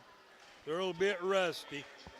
Brandon Hayward goes to the free throw line to shoot two. I've been looking at the body language of Coach Green, and I don't know that he's 100% happy about the effort. He'll be happy if they win the ball game as Brandon misses the free throw. Brandon on the year is a 53% free throw shooter. Wildcats have Shamar Green, Raekwon Watson, Brandon Hayward, Gavin Johnson, and Caden Breitharp in the ball game. Brandon shoots good. Brandon Hayward, I believe that's his first point. Yes, it is.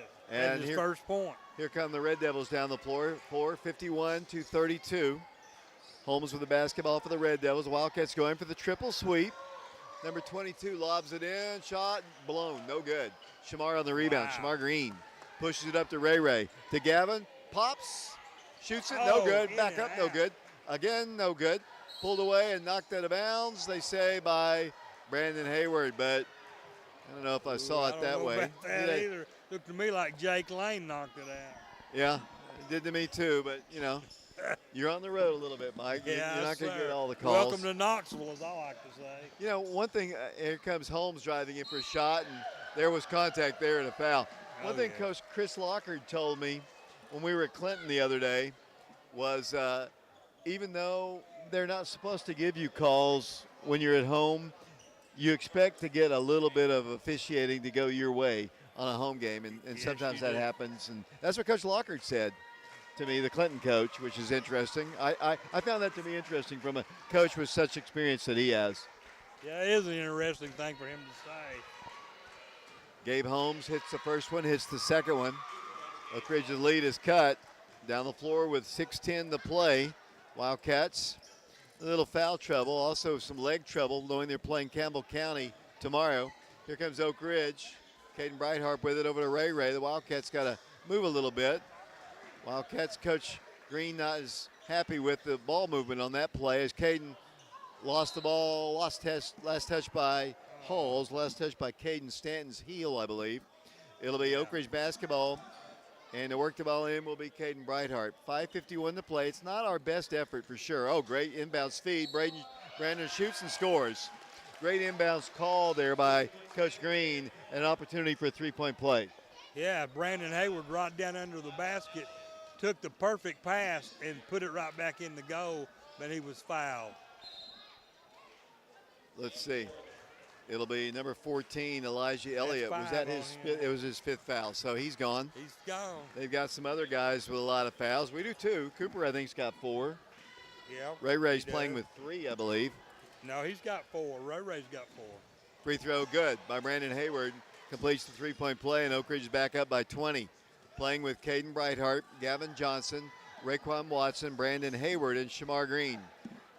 If you just tuned in, as here's a shot, no good. Rebounded by Shamar to Ray Ray. Ray Ray running the floor. Wildcats about to get their starters back in. Ray Ray goes in, and they're going to call a foul against Halls. Brendan Scott, who's been really a mainstay in the Oak Ridge basketball program the last 4 years, he unfortunately will not be able to continue this season as a Wildcat. And his career at Oak Ridge High School is done with right at 724 points and 141 career three-pointers, which is good enough for 8th on the all-time list. But a little health scare for him and Brennan, I guess. Unfortunately, his career is over at Oak Ridge High School, and more importantly, we just hope he's okay. I mean, I'm glad that they found what was wrong with him. It is a heart issue, and I don't think he'd be upset with me saying it. Our thoughts go out to him. Like I said earlier, basketball is not important when it comes to your health, and he's only 17 or 18 years old. He's got a long life to go. Oh, absolutely does. I know his goal was to play college basketball, but like I said, his health is much more important, and our thoughts go out to Brennan. He's down on the Oak Ridge bench there, and of course his dad is Ronnie Scott, former Wildcat and assistant coach. He's on the bench as well, watching the Wildcats as there's a missed shot rebounded by Garrett Giles. Wildcats with Ray Ray in the ballgame, Brandon Hayward, Gavin Johnson. Gavin's free for 3. No good. Rebound Cooper Williams up, good. Cooper scores over the top of Jake Lane, and Coach Sharp wants a timeout. 4:52 to play in the ball game. Oak Ridge leads the Red Devils 58-34. We'll take a break. We'll be back in 60 seconds.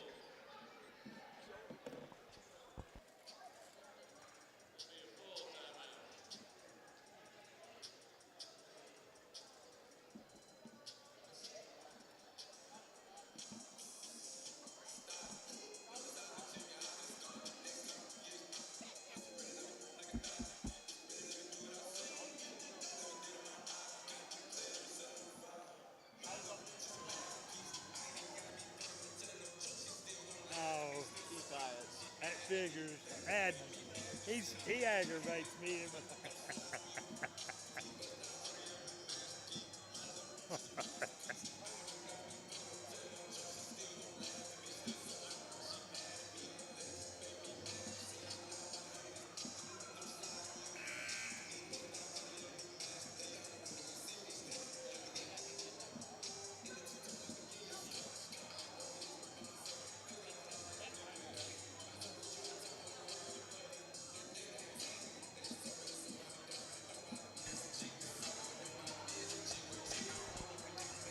And we appreciate all of our sponsors, including Main Street Lofts, a new sponsor for us this year.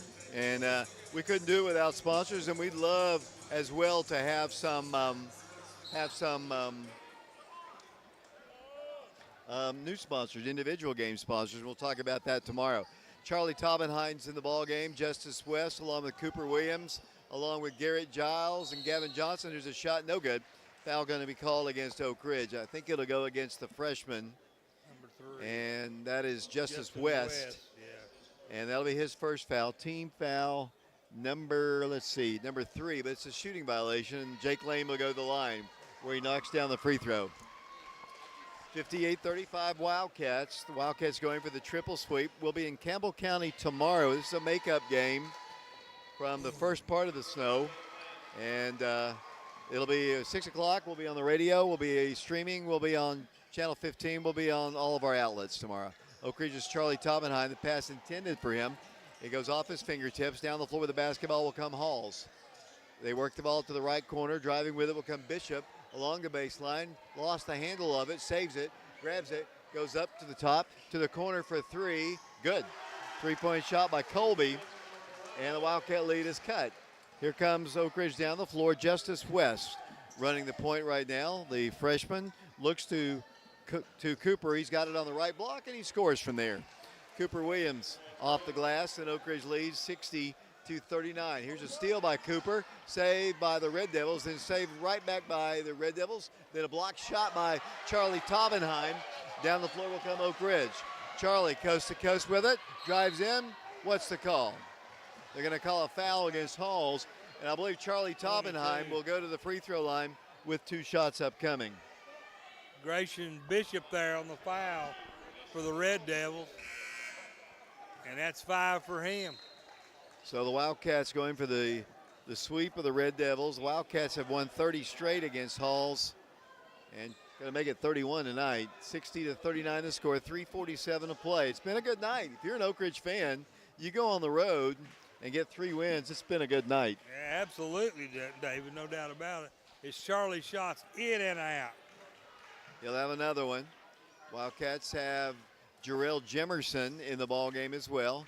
Charlie back to the free throw line. Toss, good. Charlie's in the box score. The Wildcat lead is 61-39. Absolutely. Got to get these young guys a chance to play as well. As number 2, Jake Lane drives against the freshman Justice West.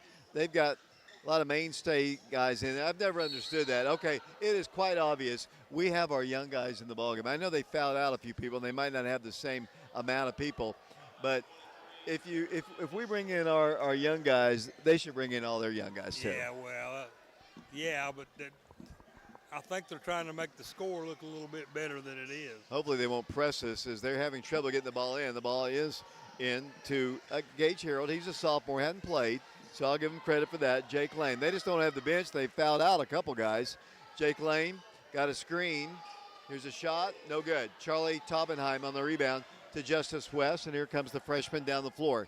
61-39, 3:19 to play in the game. Justice for 3. No good. Oh, Charlie, a big board. Up with a shot. Good. Charlie Toppenheim scores, and he has 3 points. Not only did he score, but it was a great rebound there. Yes, it was.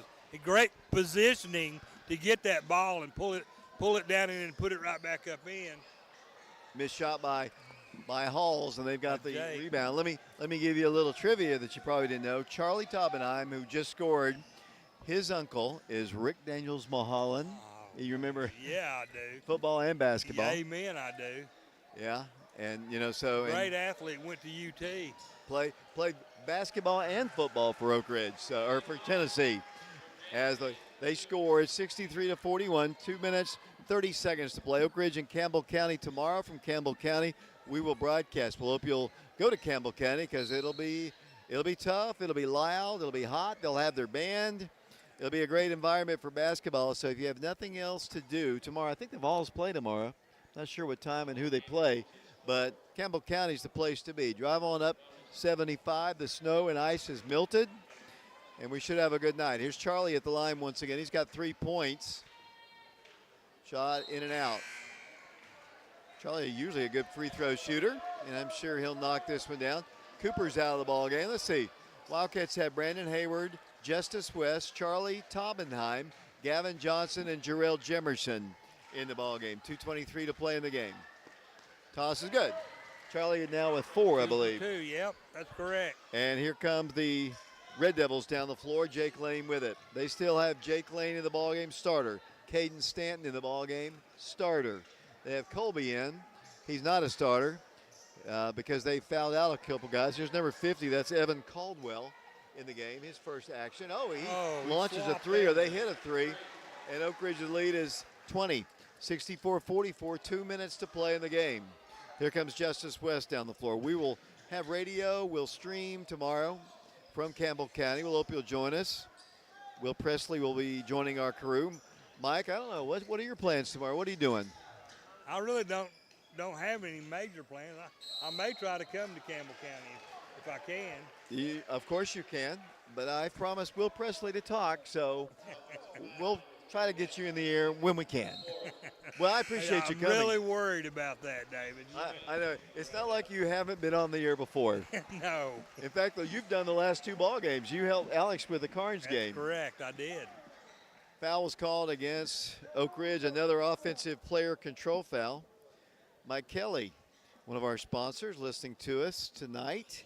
He'll be on a little helping one of our star athletes and member of our prep radio crew, Vashawn Knowles, taking him on a little bit of a recruiting trip up to ETSU. And I hope Vashawn's going to find a place to play football, and I think ETSU would be a good place for him. Oh, I think so too, no doubt about it. 20-point lead here, 64-44.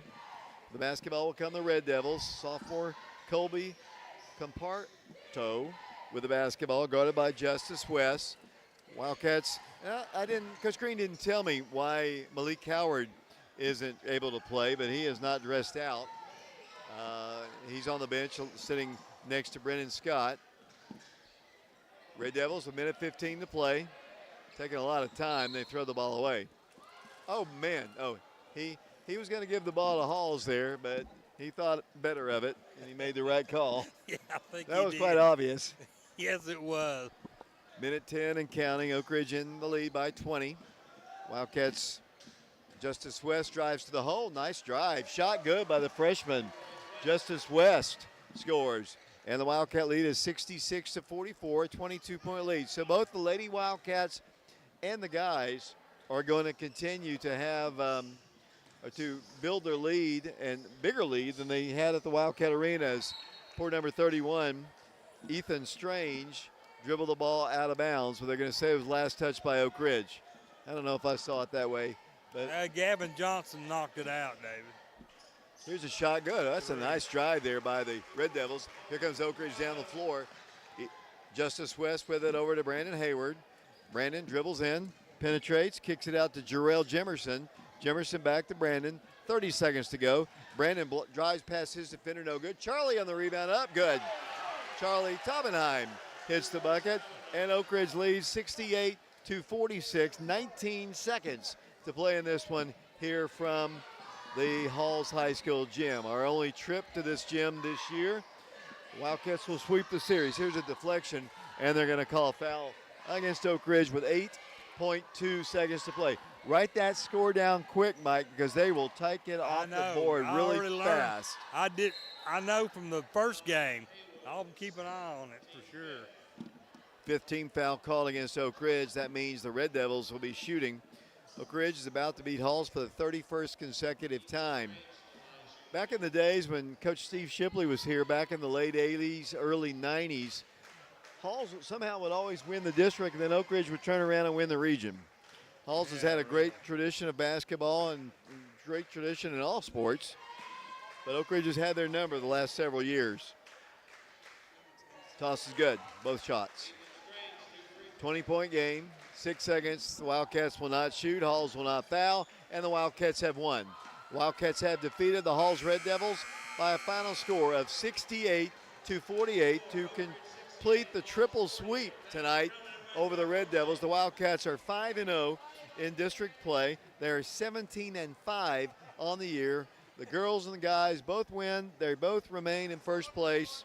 And just a good night of basketball, Mike, for the Wildcat fans and the teams. It has been a very good night for the basketballs, especially as rushed as they have. We know we keep alluding to that, but when you go 2 weeks without getting to play basketball, that's a long time. And, you know, they haven't played any games at all. So it's good to see come back and knock the rust off and get ready for a big district contest tomorrow night up in Campbell County. Let's take a break here. I'll let Mike run down the stats here in a bit. Coach Green will be joining us. Wildcats and Lady Wildcats win. We'll send it back to Brian Bennett. We'll be back to Halls in 3 minutes. 10, 11, 12.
started talking a little bit in the third quarter. You always gave you some something to look forward to. Can you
Welcome back once again to the Halls High School gym where the Wildcats have a triple sweep tonight over the Halls Red Devils.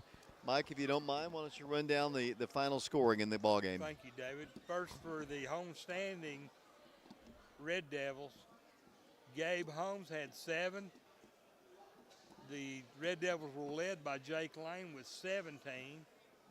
Kobe had 7. Elijah Elliott had 2. Evan Workman had 7. And Caden Stanton had 4 for 48 points for the Red Devils. For the Oak Ridge Wildcats, Brandon Hayward had 4. Price Davis had 4. Shamar Green had 5. Garrett Giles had 12. Raycon Watson had 6. Caden Brighthart had 14. Charlie Tabenheim had 6. And Cooper Williams, the leading scorer for the Wildcats, had 17 points. Mike, if you don't mind, could you run down the scoring of the Lady Wildcats, Yes, who I also certainly won the can. game? I certainly will, David. Okay. First, for the homestanding Lady Red Devils, Cadence Fisher had 2. Bailey Roberts had 15. Olivia Culp had 3. Megan Biltner had 9. And Blake Hobart had 11 for the Lady Red Devils, totaling 40. For the Lady Wildcats, Sequoia Stewart had 3. Zayana Stewart had 14 in her first time back in over a year. Alana Porter had 16. Alicia Mitchell had 8. Evelyn Eubanks had 3. Paige Lawling had 5. And the Lady Wildcats were led in scoring by Jenna Johnson with 17 for a final score. Lady Wildcats 76, Lady Red Devils 40. Coach Aaron Green has joined us here. I'm going to take a quick break. We'll be back with him. The Wildcats victorious. We'll be back with Coach Green in 60 seconds. Mike, can you do me a favor? You fill this in, Mike. Mike, can you fill that in for me using the score sheet? You know how to do that? Just where it says 0, just put their point totals in. Yeah. Okay. It's been a while since we had one of those, huh? Yeah. It's kind of grind it out, kind of. But I like it, though. I mean, it's hard to watch or something like that. We haven't played in 2 weeks. Yeah. What's wrong with Malik? He told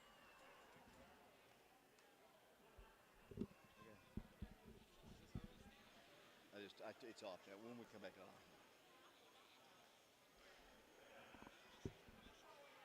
Whew. That's tough about Brennan. I mean, that's absolutely the worst. Not for your basketball team, just for him. Oh no, yeah, I mean it sucks. That's what I mean. It sucks for him. Yeah. I mean, definitely hurts us bad. Yeah, it does. It is what it is. I mean, Yeah. we're not near as good.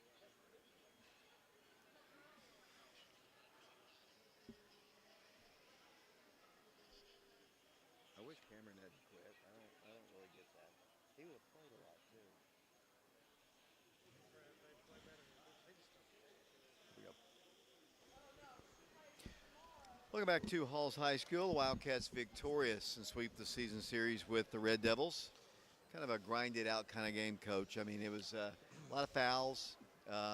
You know, I'll give Hall some credit. They play hard. They played you well defensively. I thought they did a really good job. You could tell they were trying to stop the inside game, which you were dominant. And, you know, sometimes you could get it in, sometimes you didn't. Cooper ended up being the leading scorer. I thought they did a really good job, honestly, cutting off the baseline and not allowing you much in there. You did get enough, you know, for him to score, but it was just one of those kind of an odd game to watch here, Coach. But it is a win on the road after 2 weeks. Yeah, you know, and it's, you know, you kind of know, talking to their coach, Coach Clint there before the game. I mean, I think they've been able to practice once. We've been able to practice a little bit more than that. But I mean, really, if you take how many days did we have off? Was it? I mean, between games. Yeah, it'll be 2 weeks tomorrow. That's just really, really hard, especially not being able to keep your routine and practice. You know, like Fulton last night. I'm buddies with Jody Wright, and you know, he was subbing every 2 minutes because they only got to practice once. We were not. I don't think our conditioning was too bad off. Just, you know, there's a difference between, and we practice in a way with similar to the game. It's really hard and up tempo. Our practices are, but you can't really simulate the game. I mean, you really can't. So I knew there was going to be some rust. You know, I hope we wasn't, you know, too rusty. But it wasn't bad. I mean, it was just kind of like you said. You know, a lot of fouls, and you know, you know, I was disappointed at halftime. We only had 3 assists, you know, which tells me that's a stat we look at there at half as a staff. But, you know, 3 assists means we're not sharing enough. Not that they were playing selfish. We just, you know, probably a little bit too much one-on-one. The ball got stuck too much and didn't get it from one side of the floor to the other enough.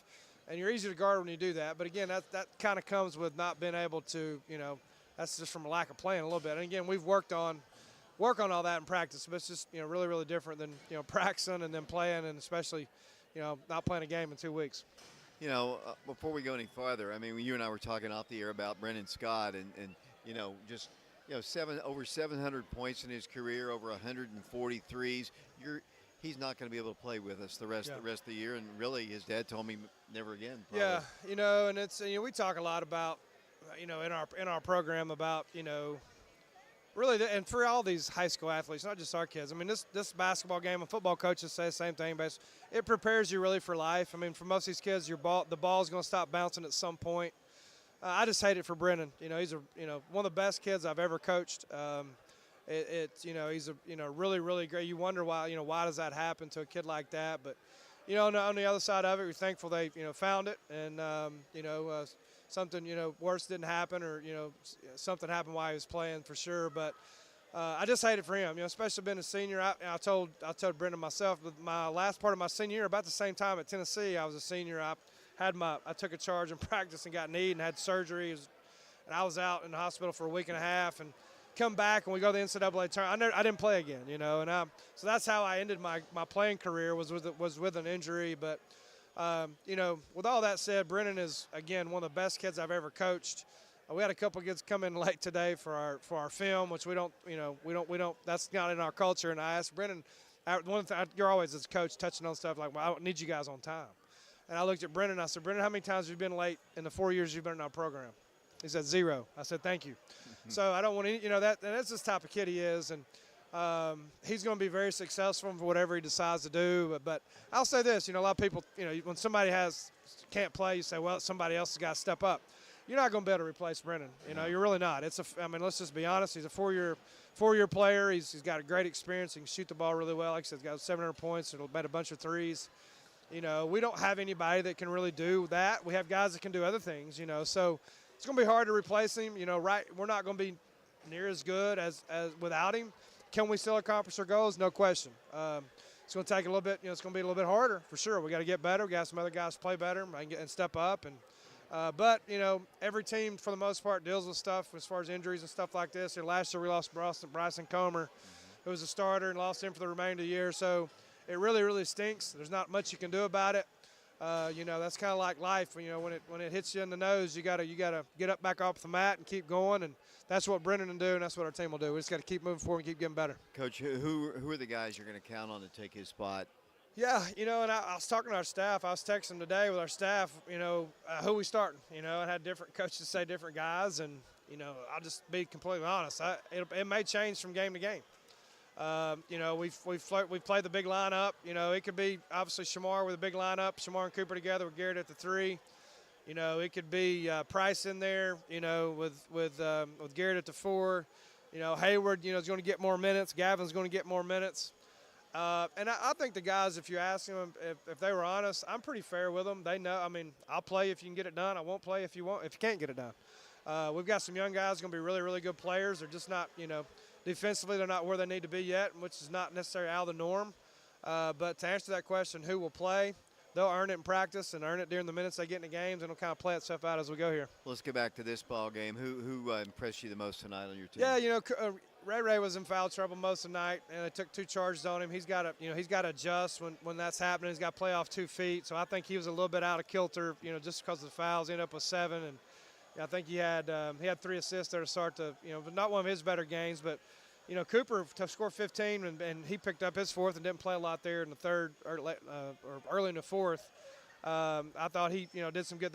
He's a hard matchup for them. I mean, they were switching, and he had a lot of guards on him, so he took advantage of that.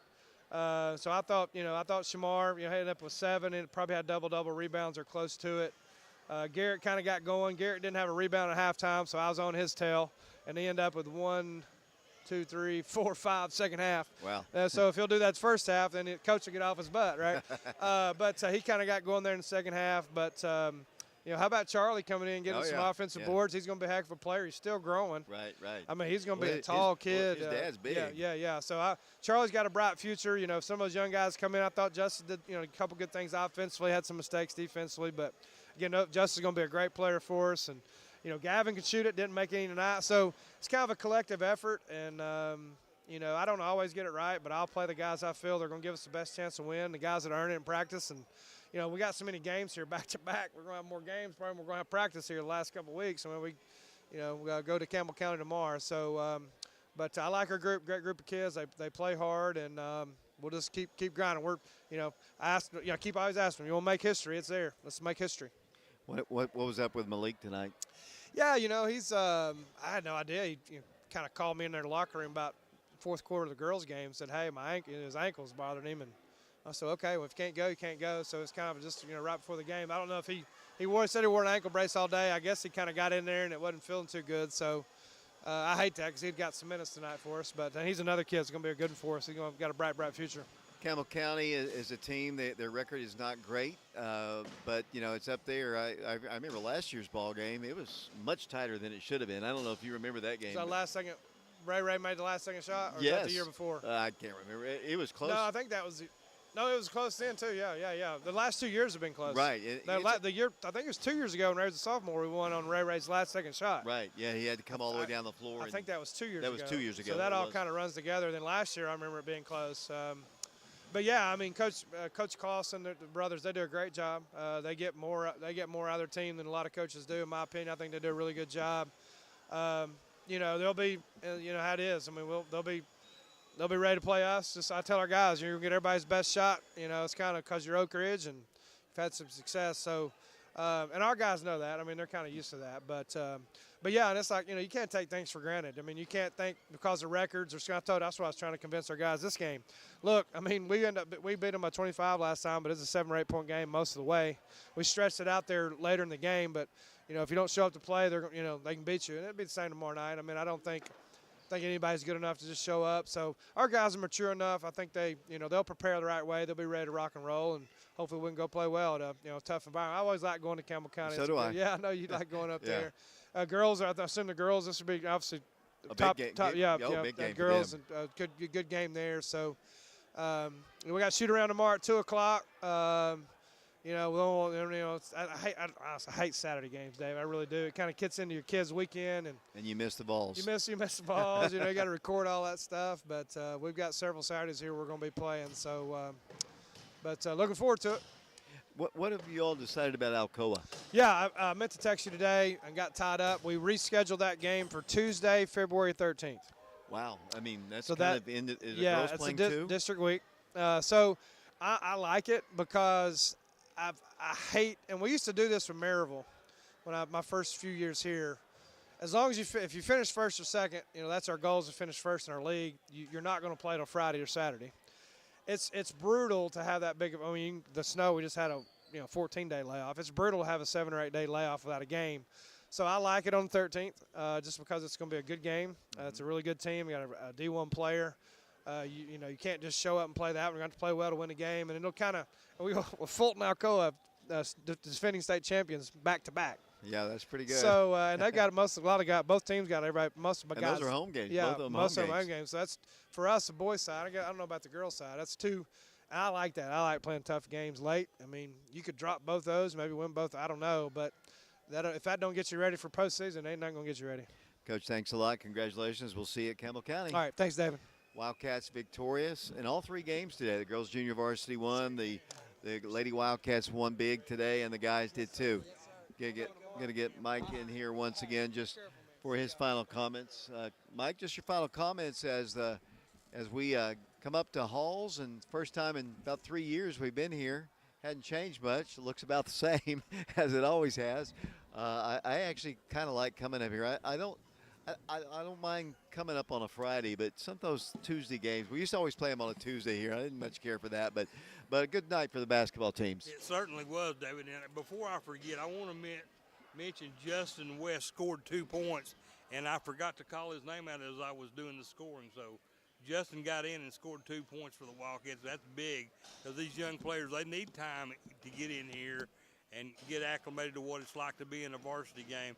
I thought the Wildcats played extremely well considering the layoff they've had, and they know they've got a big, huge rivalry game tomorrow night, another district game that, if you will, a must-win to stay undefeated especially.